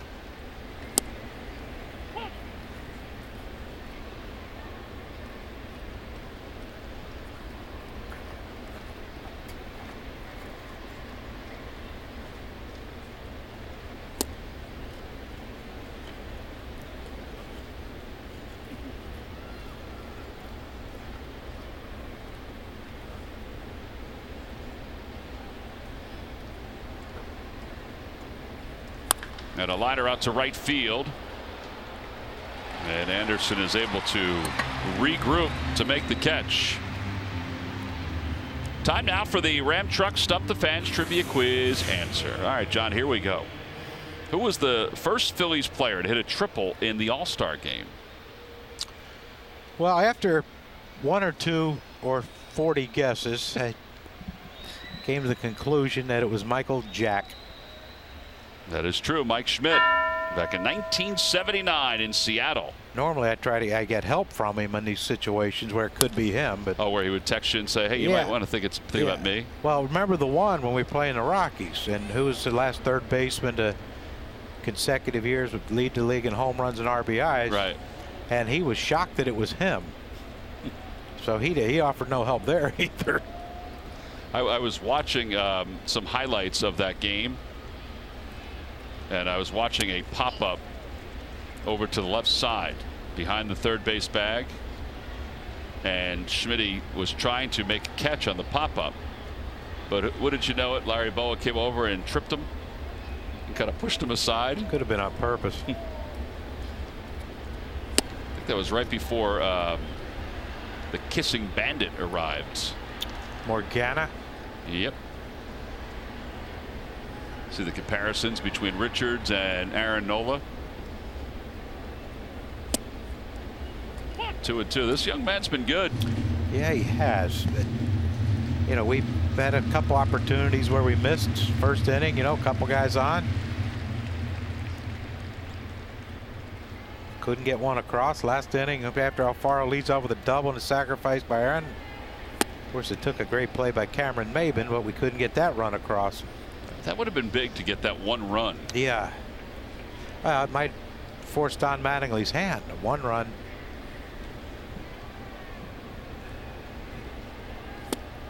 And ball 4. That's the second walk issued by Richards. The first one was Nick Williams. That was in the 2nd inning. Last time out, Richards went 3 2/3. He walked 7 and allowed 2 runs against the Nationals. Juan Nieves coming out. Time before that, he was at 5 innings. Time before that, he was at 4 innings. He's gone 6 innings 3 times in his big league career, which began on April 2nd. Well, they have some action in the bullpen. I mean, they didn't use Steckenrider last night. They still have Bearclaw out there, so their bullpen, as far as the guys that are, you know, the guys that Don Manning will probably go to later in the game, are ready to go. Last time the Phillies faced Richards was back on April 8th when he allowed 3 earned runs in 4 innings of work. Hey, come to Citizens Bank Park to see the Phils take on the Padres for the only home weekend in July. It's next weekend, the 20th, 21st, and 22nd. The 22nd, it's the Pico Phillies socks given out to all fans. Go to Phillies.com to order your tickets. There's Brad Ziegler. Wow. I thought he was their closer. Has that gone to Bearclaw? Yeah. You'd think with Ziegler's delivery, he could probably pitch multiple days. He went up going 1 inning last night, allowed 3 hits in that home run to Franco. Well, I would almost venture to guess that was called by someone other than the pitcher and the catcher. We need you to kill some time. Yeah.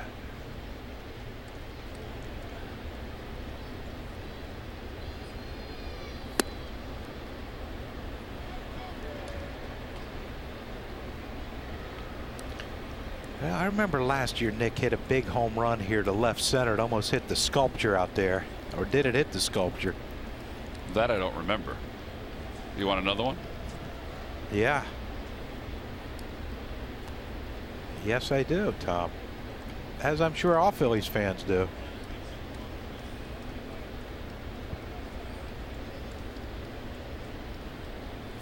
Change up, and it's 1-1. 84 miles an hour.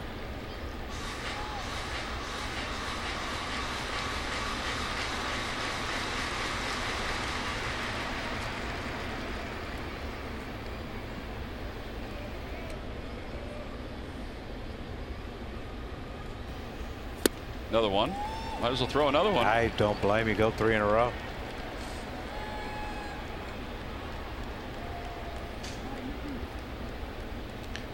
I mean, so many ways you can go. You could try to freeze him in. And then if you miss in and he doesn't swing, then you can go back to change up. Or Real Mute does that. Will conserve the pitch count. Just throw another one.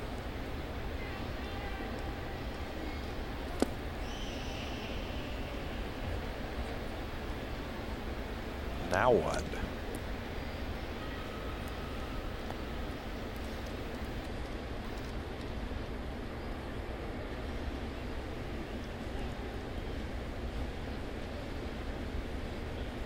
Gonna go back to it again. And he got him. Well, it's only the 4th strikeout today, but the Phillies leave another base runner. They've left 6 through the first 6 innings. We'll go to the bottom of the 6th inning. It's 2-0. Marlins on top.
Baseball is brought to you by your Delaware Valley Honda dealers. Hurry to your local Del Val Honda dealer. Visit DelValHondaDealers.com.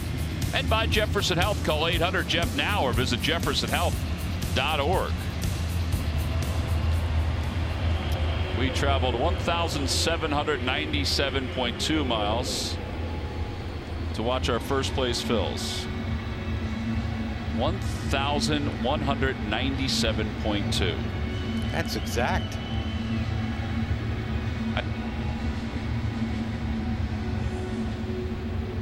So where would that be?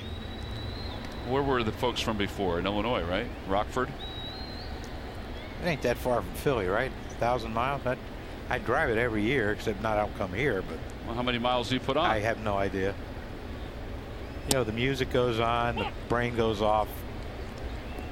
I just have to keep reminding myself to look at the gas tank every once in a while, Tom. And keep an eye on the exit so you don't drive past the... Been there. Yeah. It's 1,193.7 miles from here to Philadelphia. Breaking ball inside, 1-1. So they could be from the Philadelphia area. just coming down to enjoy a weekend of baseball.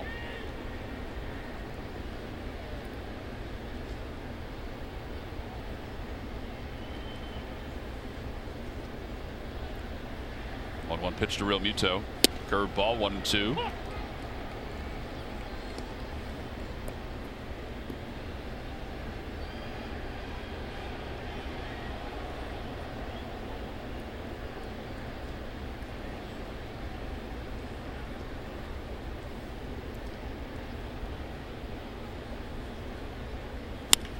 Down the left field line, and that'll be foul.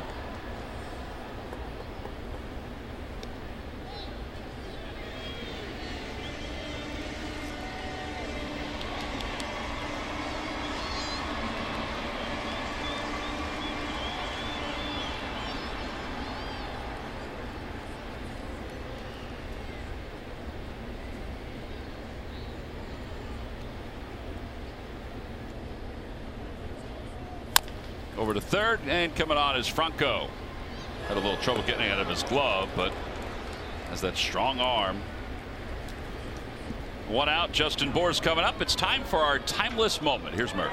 All right, thanks, Tom. Presented by Coors Banquet. July 14th, 1988. We're talking about Mike Schmidt again. He hit his 537th career home run in the Phillies' 7-5 loss to the Astros, and he moved past Mickey Mantle on that day into 7th place all-time. He, of course, finished his career with 548 home runs, and now currently 16th all-time on that list. But yeah, passing Mickey Mantle, that was special, I would imagine. July 14th, 1988. You can't fathom that you're passing the likes of Mickey Mantle on any kind of list. 6-3 on the putout. And here's Starlin Castro. We probably have Michael Jack as our timeless moment more than anybody else, don't we? Well, I mean, historically, he has done a lot in this organization. Yes, he has. You can see where, he might run into multiple stump the fan answers. And timeless moments. He's pretty timeless.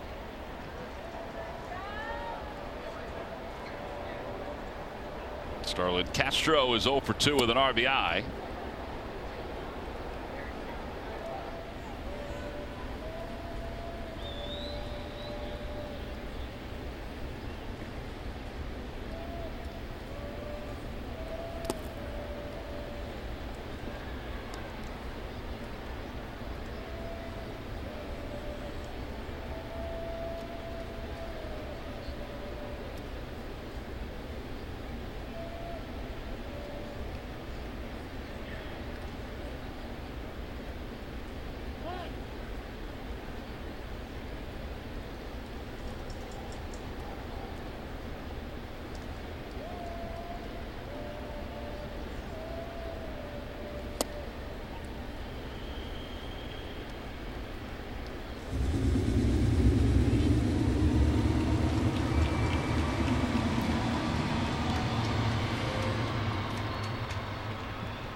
Funny, you got one of your best hitters up 3-0, he takes. You had one of your eighth hitter 3-0 swinging. Yeah, it was very strange when Maven swung 3-0 with the pitcher up next. Over to third base. That is a fair ball. Franco hesitates. He doesn't realize it. He throws it into the stands. That's a double. So Castro will go to second base.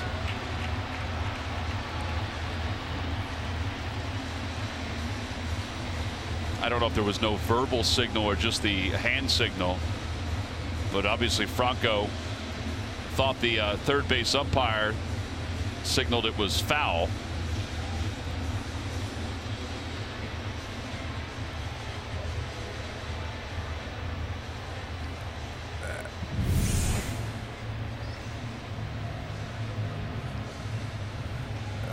Well, that looked foul. Looked foul. and I don't know what. Donnie's out here thinking, do you give? Is Castro already given first base? If he is, that should be to third base. To third base, you know, 1 from the rubber, 2 from the field, but Castro wasn't running, so he couldn't establish first base yet. Yeah, I would agree with you on that. Now, does Gabe come out and say we want to challenge? We think that's a foul ball. Can't, because it hit the ground before it went over the first base, over the third base bag. Wow. If it was in the air, he could do it. How do you score that? It's a 2-base error, so E5 and a 2-base error. Take another look. Yeah, from our angle, you don't know, but you know, you still finish out the play. When you said Castro didn't run, so Franco was so far into foul territory, he could have stopped and launched it, and got him in plenty of time, obviously. Oh, he didn't have to. He could have ran it, walked it over there. Oh boy! I remember talking to Andy McPhail out in the hallway. We were talking about things we you never saw before, never seen before. 0-1 pitch to Prado. Outside, 1-1.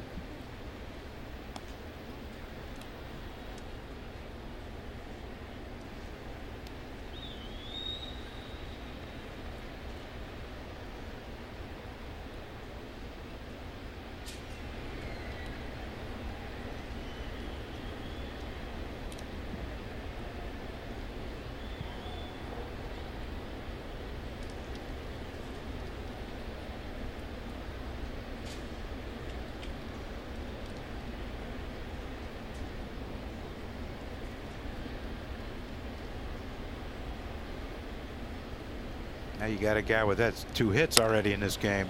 Well, you get him to pop it up into shallow center field. Cesar's under it, and the inning is over. So a couple extra pitches, no runs, no hits, 1 man left. There was 1 error by Maikel Franco. We move to the 7th inning. Phillies down 2-0.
Dealers game summary. All right, the Marlins scored 2 in the first inning against Aaron Nola, but that's been it. Nola's been good. 6 innings, 4 hits, 2 earned runs, 1 walk, and 5 strikeouts. Trevor Richards, though, was equally as good. He's done now as we go to the 7th inning.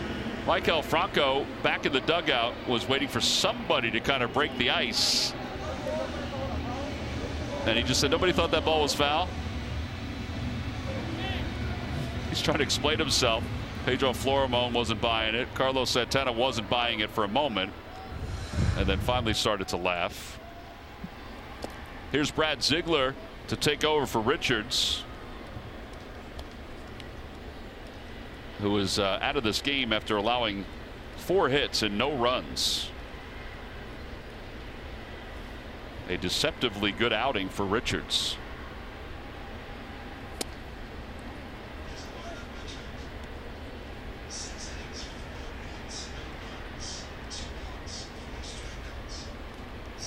Phillies have bullpen action too. Mark Leiter is warming up in the pen. He warmed up in the first inning. Back toward the middle and under the glove of the diving Rojas, a base hit for Kingery. Nice way to start the first. Third time today the Phillies have had the leadoff base runner aboard.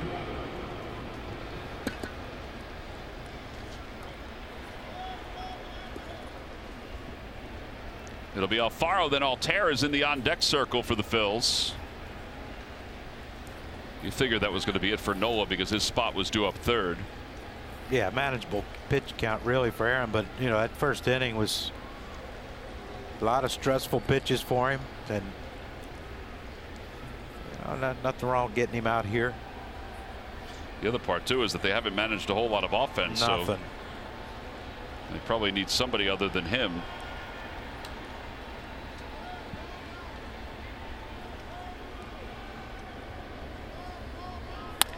Bouncer back toward the middle, and Castro flips to second for one, and that's a nifty attempt at a double play. They got the lead runner at second. I thought they had Alfaro at first. I thought they had him too. That's going to be really close.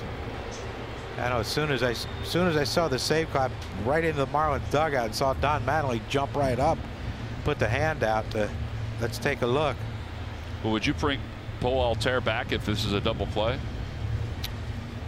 You know, I guess it's hard to. They don't have a deep bench. Yeah, and you know, if this is a double play, there's only 7 more outs. Tim Wallach looked like he didn't know what to tell him to do. How about the arm strength of Rojas? Oh, it's really close. Yeah. I mean, I don't know if his foot is on the bag or not when the ball arrives in the glove of the first baseman. I think he's out. I think he's safe. Well, I think it's one of those that's too close to overturn. Yeah. We'll see where his foot is and where the ball is. Gary Cederstrom was taking a little bit of time before he put the headset on. Not sure why.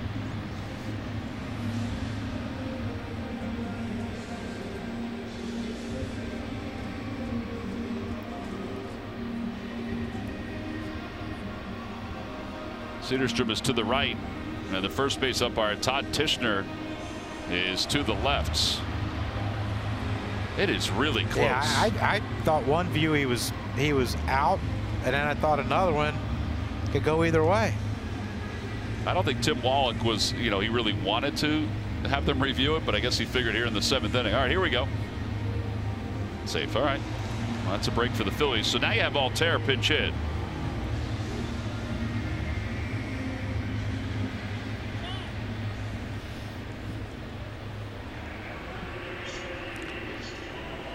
Yeah, but like I said, if there's 2 outs, Aaron hits, you got 6 outs to play with if he doesn't get on base. So, the way they're swinging the bats, are we going to get back to the 9th hitter? Yeah.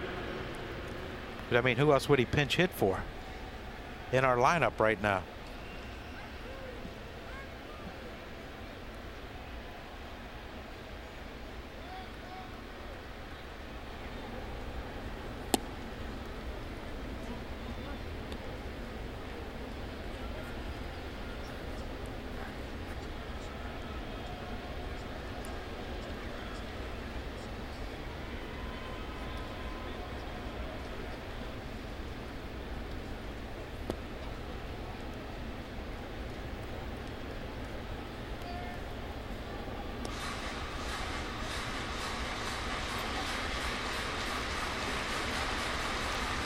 He's got a shot right here.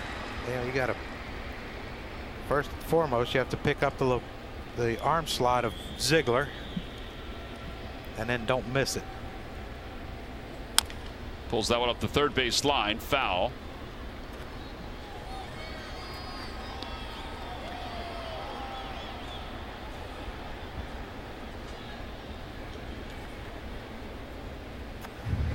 Back to first base goes Alfaro.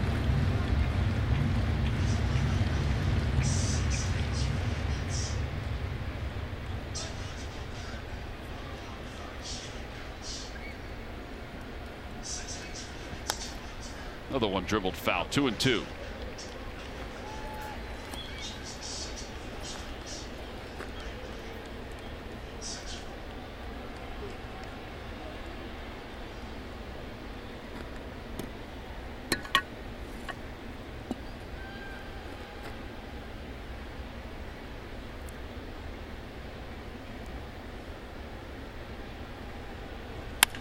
It's a shortstop. That might be 2. There's 1 and 2. A 6-4-3 double play. No runs. 1 hit. And nobody left. Time to stretch here in South Florida. Aaron Nola's first half is complete.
All right, John, we look back to the first inning when the Marlins scored 2 runs. Yeah, fielder's choice right there to score a run. Ball 1 hit hard enough to turn, and then with 2 outs, Martin Prado with a base hit to score that second run of the inning. And those are our Toyota turning points of the game, and basically the only offense that either team has really mustered. Yeah, it's kind of like last night where there's not a whole lot going on in tonight's game offensively. Yeah. Early runs and then blah. Blah. I don't know if I can say other words to describe it, but you know, I kind of want to work with you for tomorrow's game, Tom. Wrap up the first half. Yeah. Plays of the first half coming up tomorrow. Yeah. There's Mark Leiter, who has started to warm up. He's on for Nola. Freddie Gonzalez and Michael Franco chatting probably about that play. Sean Barber's there too.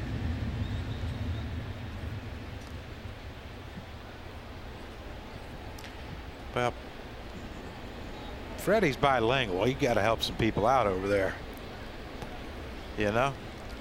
I mean, you know, a good coach would help your player out. Yeah, he helped him out by not saying anything. Yeah, I guess he did. Well, he helped his own guy out, I guess. But it'll be Rojas, Maben, and then the pitcher's spot.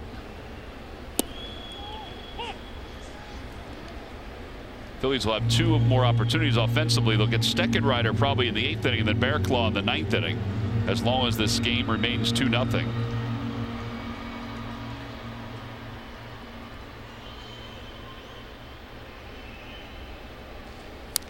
Oh, and 2.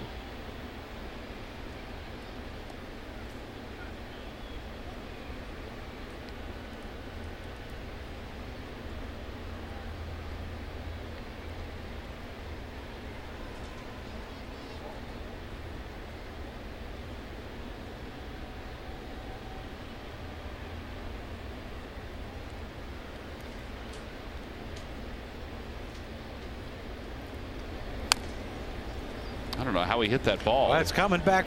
They call it foul. Can you imagine?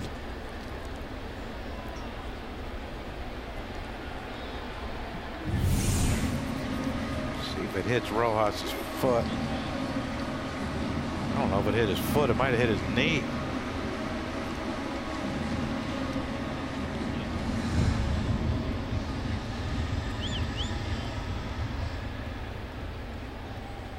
almost looked like it went between his legs.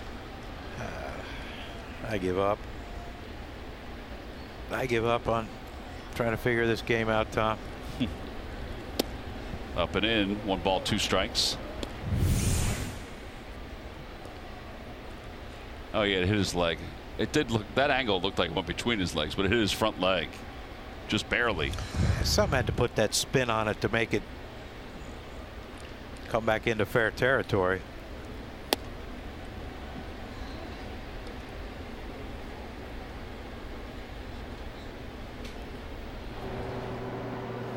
It is Steckenrider who's starting to loosen up in the bullpen.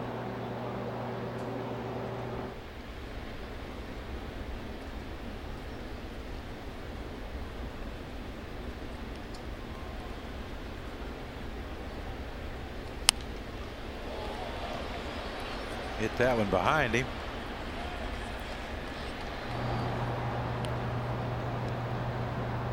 AD. Austin Davis. AD is correct. Jim Gott, keep an eye on him. Goddard keeping an eye on him.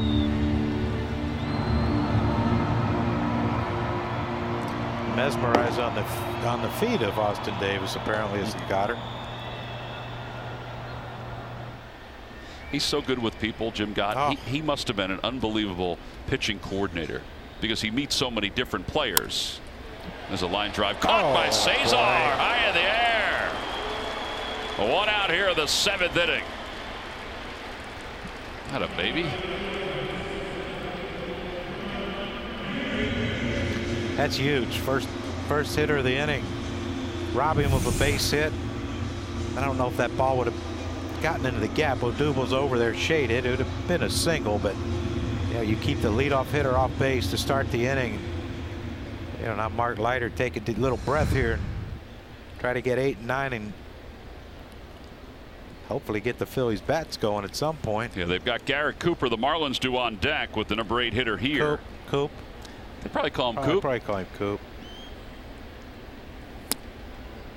A little low, and it's 1-0. That is the one thing I'll say about baseball players of, you know, probably 70s, 80s. We don't get too creative with the nicknames. Not the way they used to. Just put an, yeah, like what was the one the other night? Put a Y or an ER at the end of it. Yeah, but what was the one? Puddinhead? Puddinhead. There's no Puddinheads. We don't have no Puddinheads anymore. Bull. You know, that's a nice nickname because it has nothing to do with his name. Dutch is a good one. Dude, Nails. Dude, Nails. 3-1. Let's think. Lights out. Slamtana doesn't. It's hard to say it. Lights out. Right. Good one. Lights out. Murph. Inside ball 4. That just missed. A 1-out walk. Friday, August 17th, after the Phillies take on the Mets. A reminder, that's a 6:05 Friday night start. Well, after the game, stay for a free post-game concert featuring ACM award-winning band Old Dominion. Your game ticket is your concert ticket. Enhance your experience by purchasing a field pass to enjoy the show up close from the infield. Go to Phillies.com/Old Dominion for more information. Here is Garrett Cooper. Coop played in last night's ball game. Yeah, he did. Left field. He's hitting .222 overall. He was 0 for 3 last night with a strikeout, a ground out, and a fly out.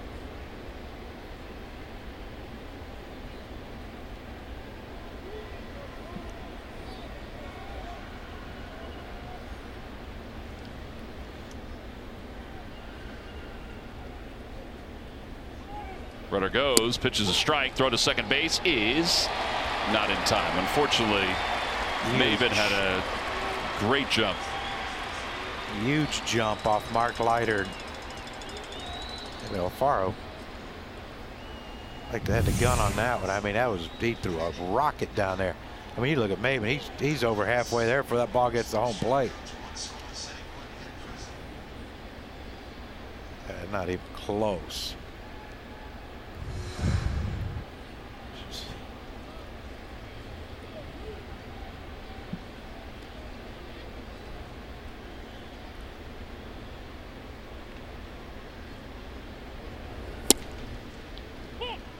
when you figure at some point are they going to put restriction on how many times the manager can put his hand up for weight to see, and then how many times you think they're going to do it for actually the guys on the field, who every time they hit a ball they either think they're safe, or every time a ball's thrown to them the guy's out. I thought last year, or maybe the year before, that's a fair ball. Throw is low, dug out by Santana. There are 2 outs. The runner goes over to third after the throw across the diamond.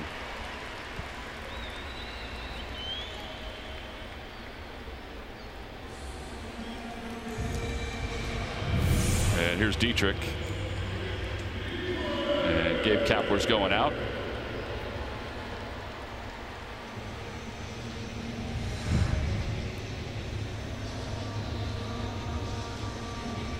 So that'll be a pitching change. Austin Davis will come on to face Derek Dietrich here in the 7th inning. Phillies down 2-0. A runner over at third base. We'll be back right after this.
Phillies are down 2-0. The Marlins have a runner at third here in the bottom of the 7th inning with 2 outs.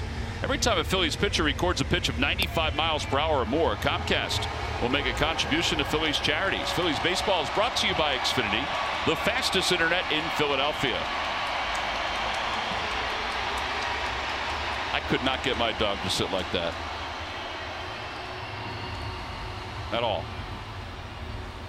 Which one? Don't you have a? I have 2 of them.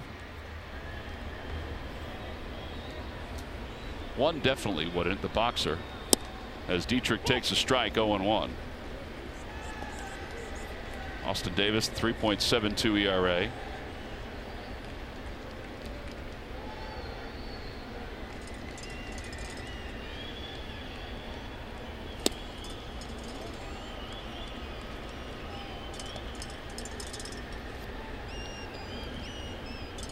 Pretty no nonsense right here for Austin Davis. Yeah. Breaking ball, fastball. Let's see what else we got. Davis steps off as Maven stomps down the third base line.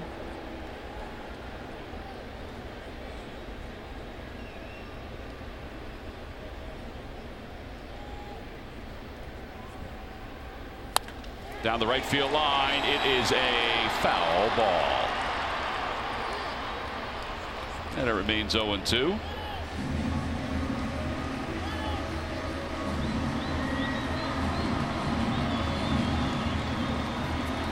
Tomorrow we're on at 1 o'clock. The big Sunday show gets everything rolling at 12:30. The best moments from the first half will be right at the top of the hour. And obviously the way the team has played, there was a lot. 0-2 pitch. back toward the middle, and Cesar backhands. And the inning is over. So nice job by Austin Davis to work around the runner at third. No runs, no hits, one man left. On to the 8th inning. The Phils with the top of the order coming up.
Phillies baseball is brought to you by Nissan. Shop ChooseNissan.com and by Geico. 15 minutes could save you 15% or more on car insurance.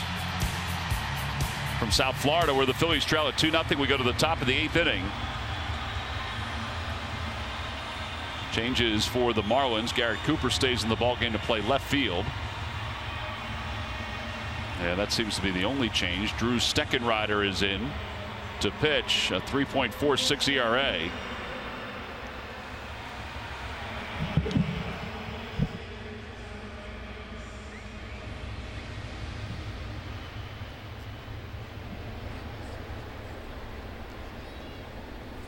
Cesar shows bunt, takes outside. It's 1-0.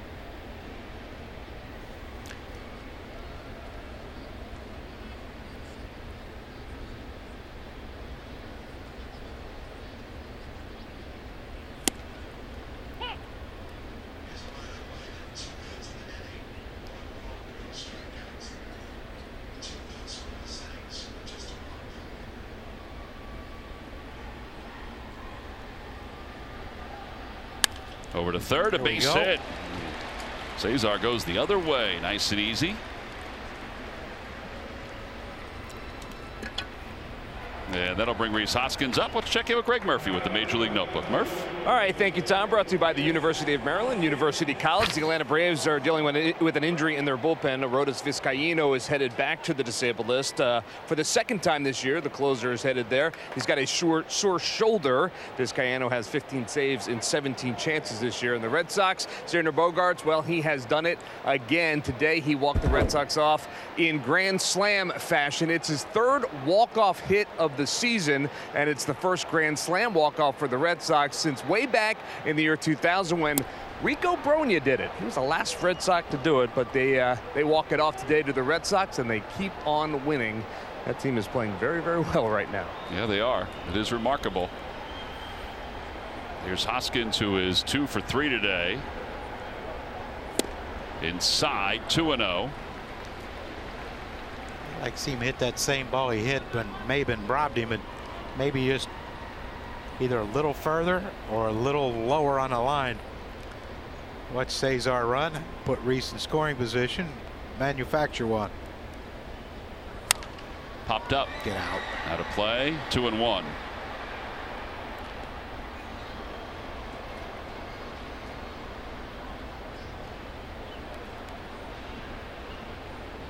I think it's amazing how they play Rhys the other way in the outfield. I paid off for him, but you know, everyone else seems to be more to the pull side with him.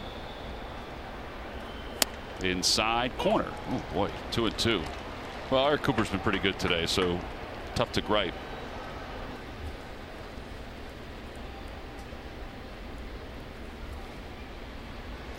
Try to convince Reese of that right now. Yeah.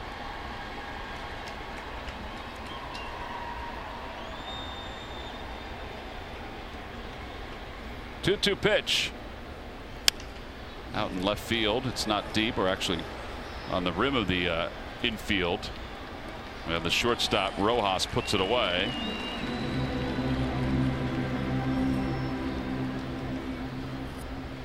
Now, did you lose that ball when it got in the glass? No, I didn't. I thought it was going to be probably about 10 feet deeper than where Rojas caught it. So we're getting some bad reads, buddy. You know, when you reach 50, though, I mean, how many guys 50 can track fly balls anymore? Manny Minoso, Julio Franco. Julio Franco's thinking about playing again.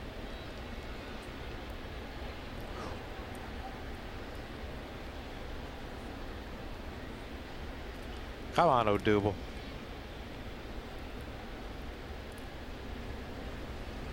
Good Lord. That's one you wish Odubel would have called timeout and stepped back and regrouped. It. Steckenrider held that ball forever.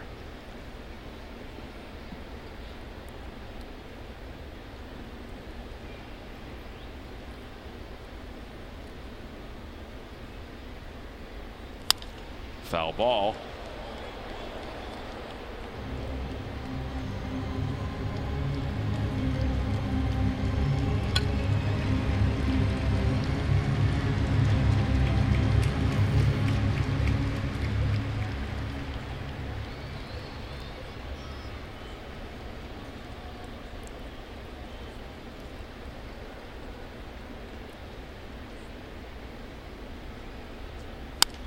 Another one fouled away. Oh, man. Did he make a diving attempt? No, he tried to reach over the seat and he fell. Oh, boy. He looks like he's okay. Yeah. Nothing to see here, folks. Yeah.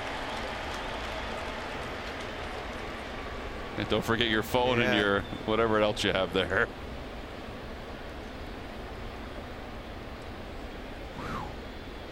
I think he was in that row, not a couple rows. Could have come down and visited some people below him. Seriously.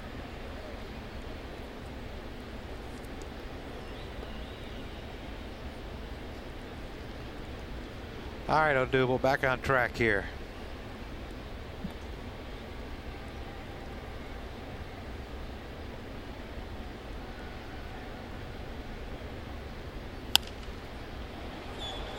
Down the left field line in foul territory. And Prado can't get to it.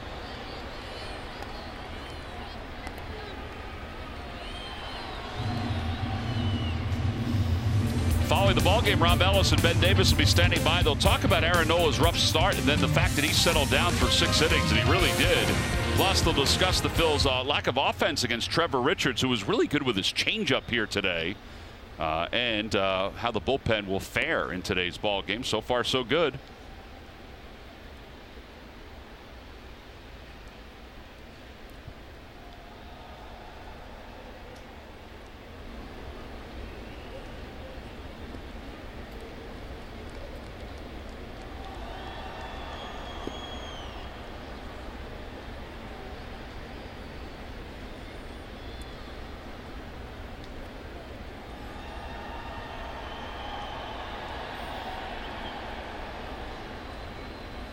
Outside, 2-2.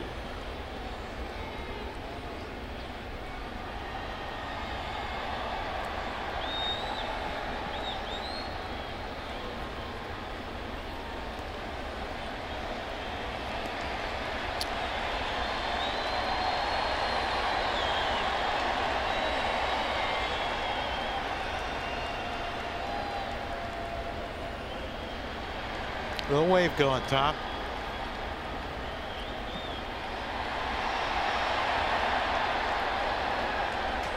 Didn't catch on initially. Odubel out toward left center field. Maben's on the run, and he will get there. And Cesar will go back. Maben was shaded that way. And there are 2 outs. I have to say the outfield alignment today for the Marlins, particularly Maben, has really been good. I mean, they have a scattering report on the Phillies hitters. Yeah, we talked about where Hoskins playing. Now look, here's dead straight away, but look where Maben's playing. Shading him the other way, but you know it only goes accordingly how your pitcher pitches. And Steckenrider throws a pitch away. You know, Double does what he's supposed to do. Hits the ball the other way. He just happens to be hit right in that gap, and because Maben was shading that way, an easy catch for him.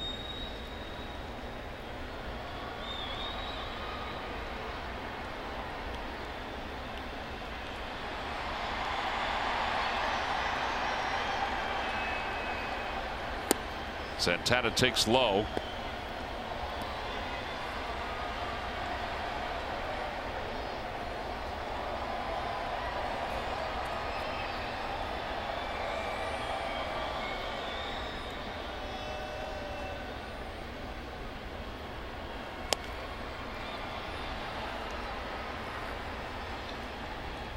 Yeah, 2-0 here with Carlos. We've seen it.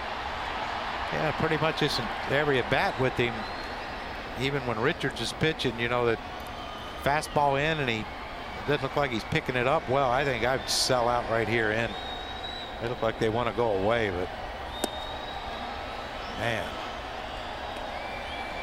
well, you got to figure he's swinging, right? 3-0, 2 outs. Yes, I do.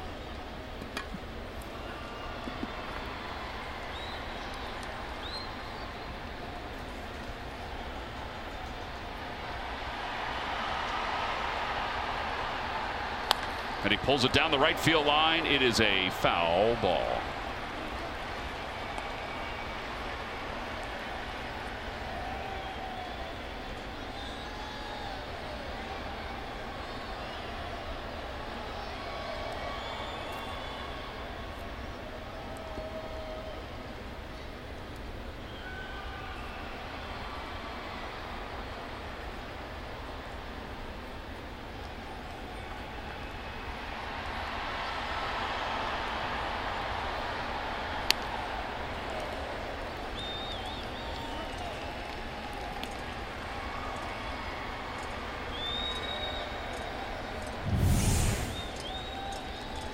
People helping people.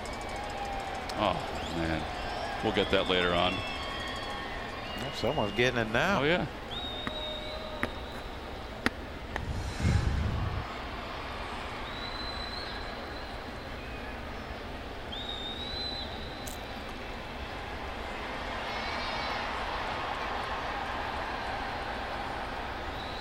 Runner goes, pitch is swung out and missed, and the inning is over. No runs, 1 hit, and 1 man left. Phillies offense has 6 hits today, but they haven't mustered much else. We move on to the bottom of the 8th inning.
Look, is Saturday, August 4th when they take on the Miami Marlins. These Marlins, it's a special pregame ceremony. Go to Phillies.com to order your tickets now.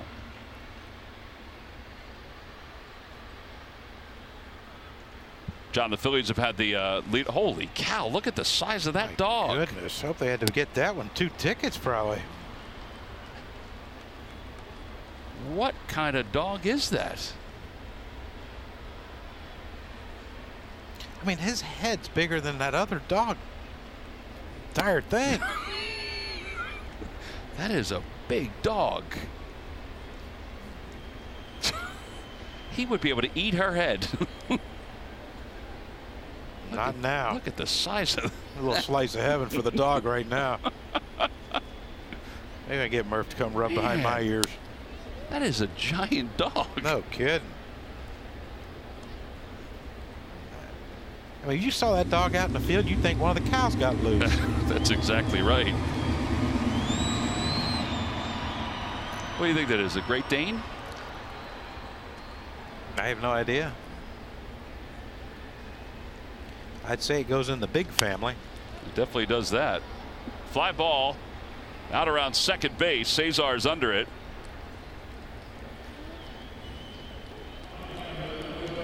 Our production cavity voted, and they voted Great Dane. Chris Ware back home in the Delaware Valley also said Great Dane. Chris knows these things. Golly, look at that thing. It takes up like 8 rows. Man, extremely calm. The little dog face. Hey, can you get your big head out of the way so I can watch a game? 0-1. Well, anyway, what we were saying is the Phillies have had the leadoff hitter aboard 4 times. They ain't scored yet. They have not scored, so. Well, hopefully they're saving the best for last. But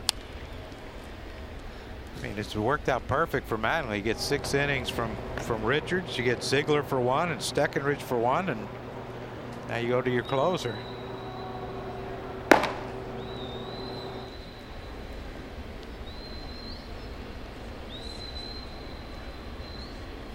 Inside and low, 1-2.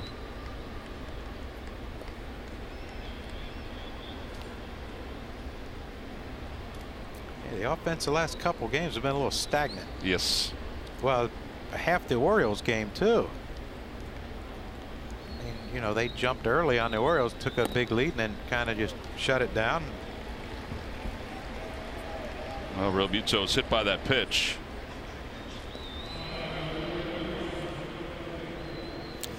And here comes Bohr.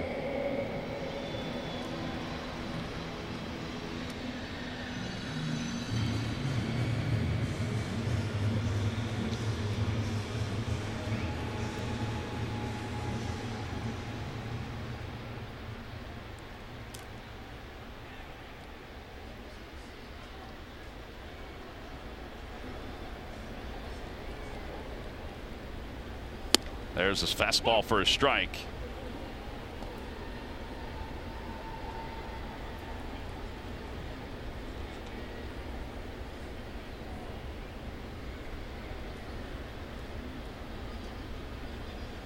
Check swing. He went.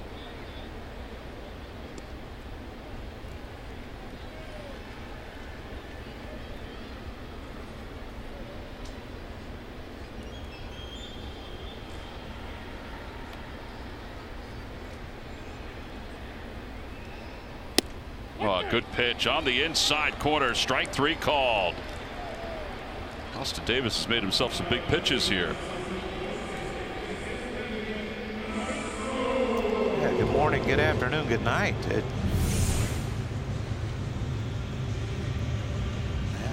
caught the upper part of the strike zone. You know, about 5-6 years ago, that'd have been a ball for sure. But calling that higher strike now, and I think it's a good thing. Got to do something to speed these things up. I think it's a good thing too. But you know, you get the other side of it. Well, it's boring now. Too many strikeouts. You know, when the strike zone was smaller, there was more runs scored. It was more exciting. Well, not for the pitchers. You know, Changeup, 1-1.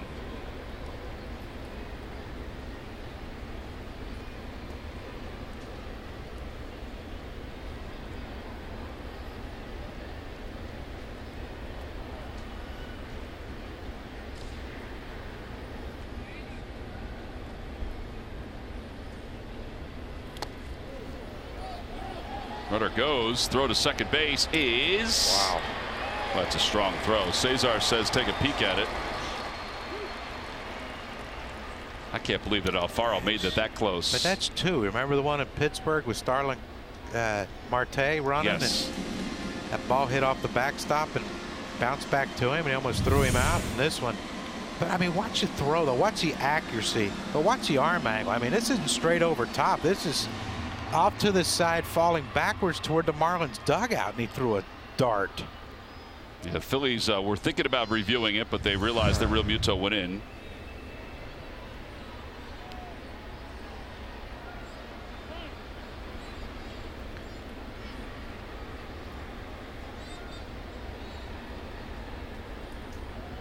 But a lesser runner is out. No question. Hey, Real Muto, even though a catcher, he can run. He still runs pretty well. Out towards shortstop softly. Kingree's up with it. And the inning is over. 6-3 on the putout. Well, last night the Phillies shut out the Marlins 2-0. And tonight, or today, they're getting shut out 2-0 as we go to the 9th inning. Last chance.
It's time now for our WB deliveries of the game. It's really the only offense for either team. Yeah, you know, a ball that Mikel thought he could turn a double play on. Dietrich scores. Might have had to play at Dietrich at home, but you'd think one run's not going to beat us. But with 2 outs, Martin Prado singled through the right side to drive in that second run of that inning, and that's been the offense. That is it. You a little surprised by Bohr being taken out of this ball game? 2-0. Double switch. Yeah. Probably just, you know, because Bearclaw is a closer, but you know he starts out the season middle relief. So you know, if Don Mattingly thinks if they tie it up, maybe he can get another inning out of him. But and maybe we look at Bohr just on that play he made, or a couple plays he's made in the series. So Rojas is at first. You saw Riddles at short. Here is Bearclaw, 8 saves and 11 opportunities.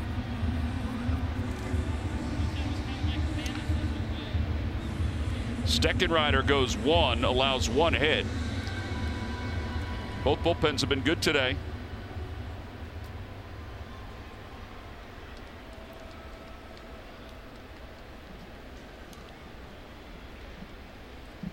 Franco leads it off. He's 0 for 2 with a walk.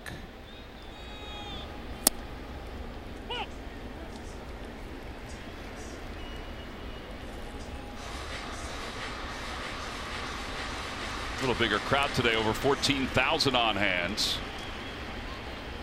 8,000 yesterday. 14,793.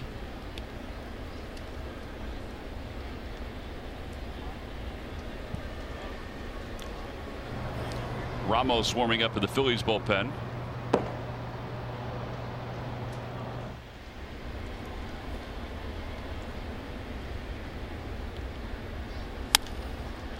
Out to shallow right field. Castro on the run from second base, and one away.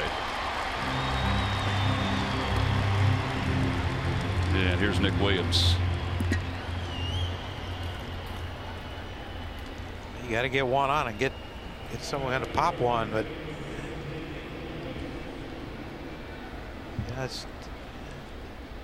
it's happened. You know, I hate listening to it. I hate hearing it when you hear, you come out, you're playing the Marlins, you got to sweep them. Like I said, you know, all it takes is one good pitching performance to shut down your offense. Look, we didn't swing at bats well yesterday. Jake was just great. And, you know, Aaron struggled the first inning, but, you know, their pitchers have pitched really well. We've had chances, but, you know, if it was easy to drive in runs, everyone would drive in 100. Well, I mean, think about it too, John. Since the Phillies left Pittsburgh, so 3 runs against the Mets in game 1 of the doubleheader, 3 runs in game 2 of the doubleheader. The next day they exploded, obviously. They had a big day. But then scoreless on the last day. And 5 in Baltimore. 5 in Baltimore. 2 yesterday. So, I mean, they haven't lit it up offensively. No. 0-2 pitch. 1-2.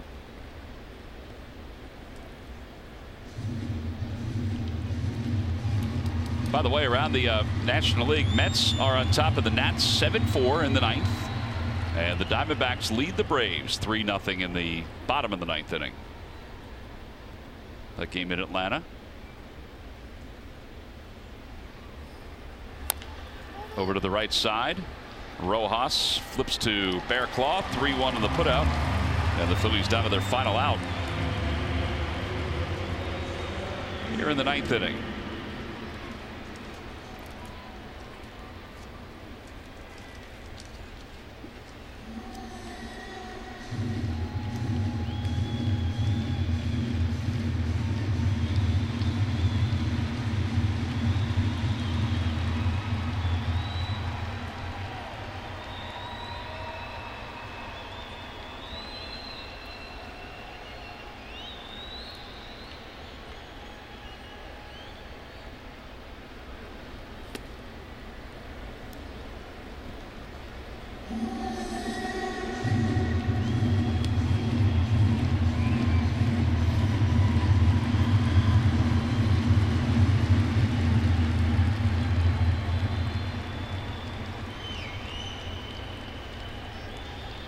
Ball, no strikes to Kingery. Knapp is on deck.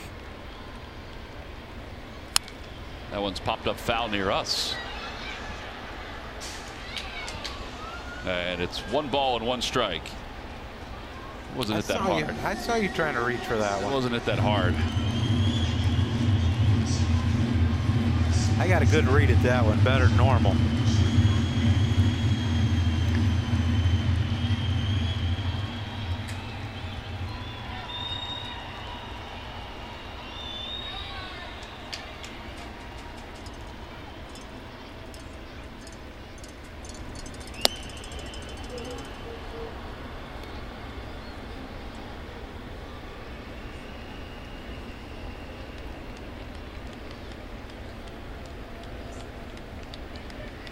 Nationals game has gone final. They lose at 7-4. They're under 500. 2-1 pitch to Kingery. Fly ball foul. Never saw that coming. That they would be under 500 at this point. One game left before the break.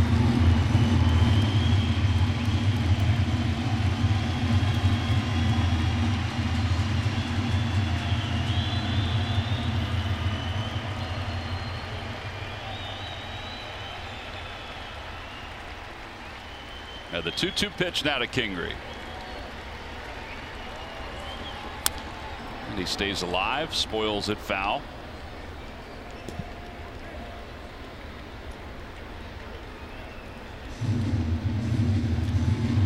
Battle him, Scotty. See what you get.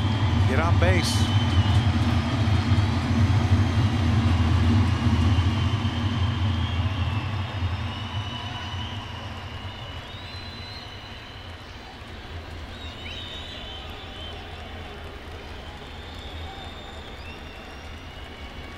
And a line drive out towards center field. That'll drop in for a base hit.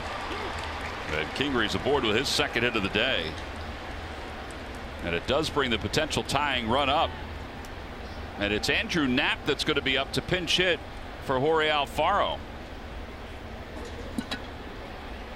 Well, it's got to be the lefty-righty matchup. That has to be it, right? Yeah, I would assume that's what it is, unless something happened to Alfaro that we don't know about. But there he is. I mean, he's walking around. I don't think he's hurt. And Juan Nieves comes out to provide a scouting report. They have some visits left. Everybody has a handful. Phillies haven't used any.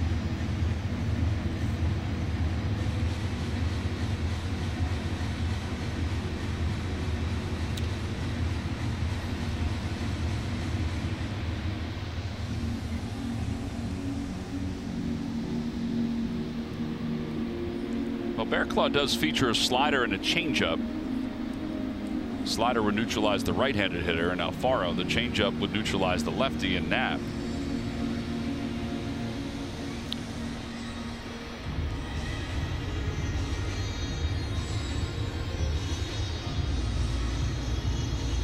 Valentin is out on deck. Phillies have already used Altair.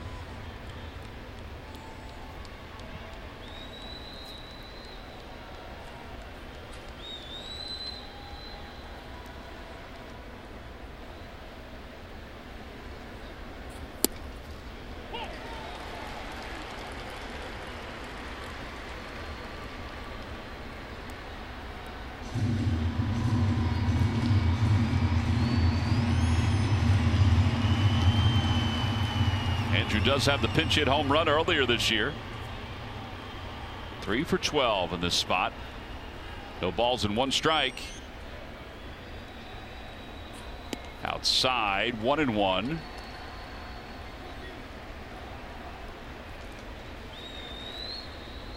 Bryce Kingery hadn't taken off yet. Just to make him make a longer throw on a ground ball in the middle.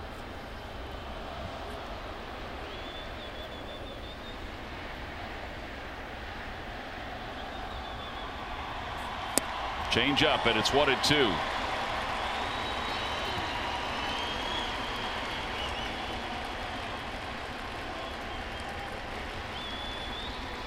And now a handful of Marlins fans slowly come to their feet.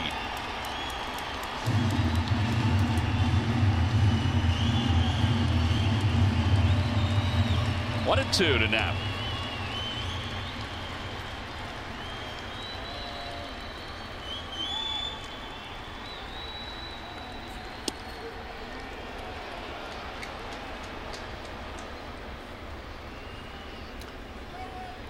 Well, now Kingery could definitely go because Rojas is even farther back. Yeah, he's playing kind of, 10, 15 feet behind him like this. And then he moves back.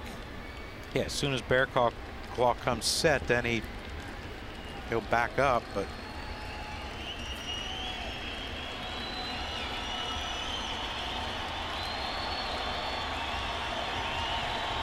Two and 2. And a line drive base hit it to center field. Kingery around second on his way to third. He'll get there. It'll be first and third with 2 outs for Valentin. I like to see that. Not only the base hit by Knapp, but Alfaro cheering him on. Well, those guys have grown very close since Alfaro came over from the Rangers. Like a changeup by Bear Claw right there that just stayed up and out over the plate. Knapp hit it right where it was thrown. I'm sure there's a lot of guys on the bench saying, Andrew, stay here. Yeah. Well, it was funny because the Phillies won yesterday. Yeah. He was funny on social media about it. Oh, here comes Valentin now.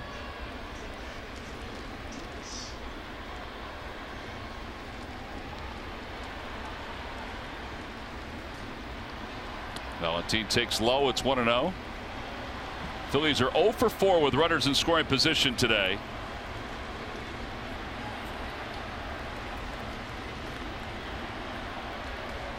Tell you what, the thing you want to see right now is Cesar getting at bat this inning. I'd love to see Valentin go deep and put us ahead, but outside, 2-0. This pitch here, you can't get yourself out.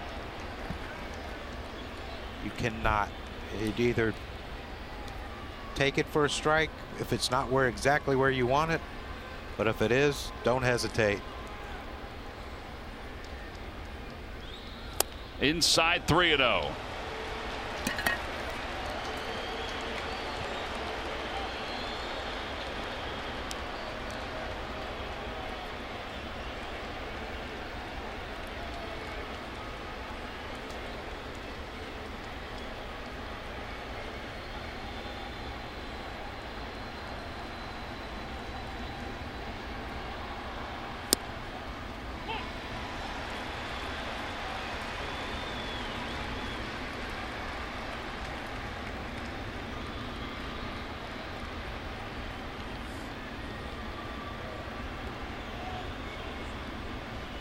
Yeah, same pitch.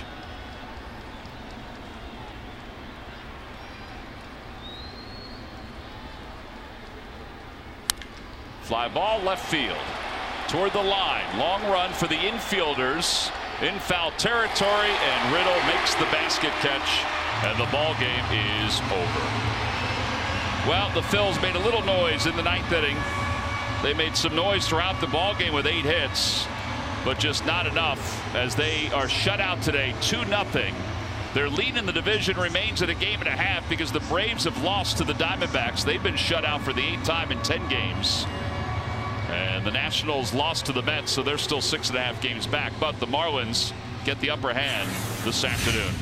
Our Chevrolet player of the game, it's Trevor Richards, who was really good today in his second outing against the Phillies. Yeah, he was. And, you know, the fastball, we talked about it featuring the changeup, but he located his fastball really well. And then when he had to, you know, he goes to that changeup. Basically, he threw a couple sliders here and there, but basically a 2-pitch pitcher, but kept our hitters off balance the entire game, and that's why he's our Chevrolet player of the game. All right, so the Marlins take game 2. They even up this series. They win it by a final score of 2-0. We'll be back to Miami to wrap it up right after this.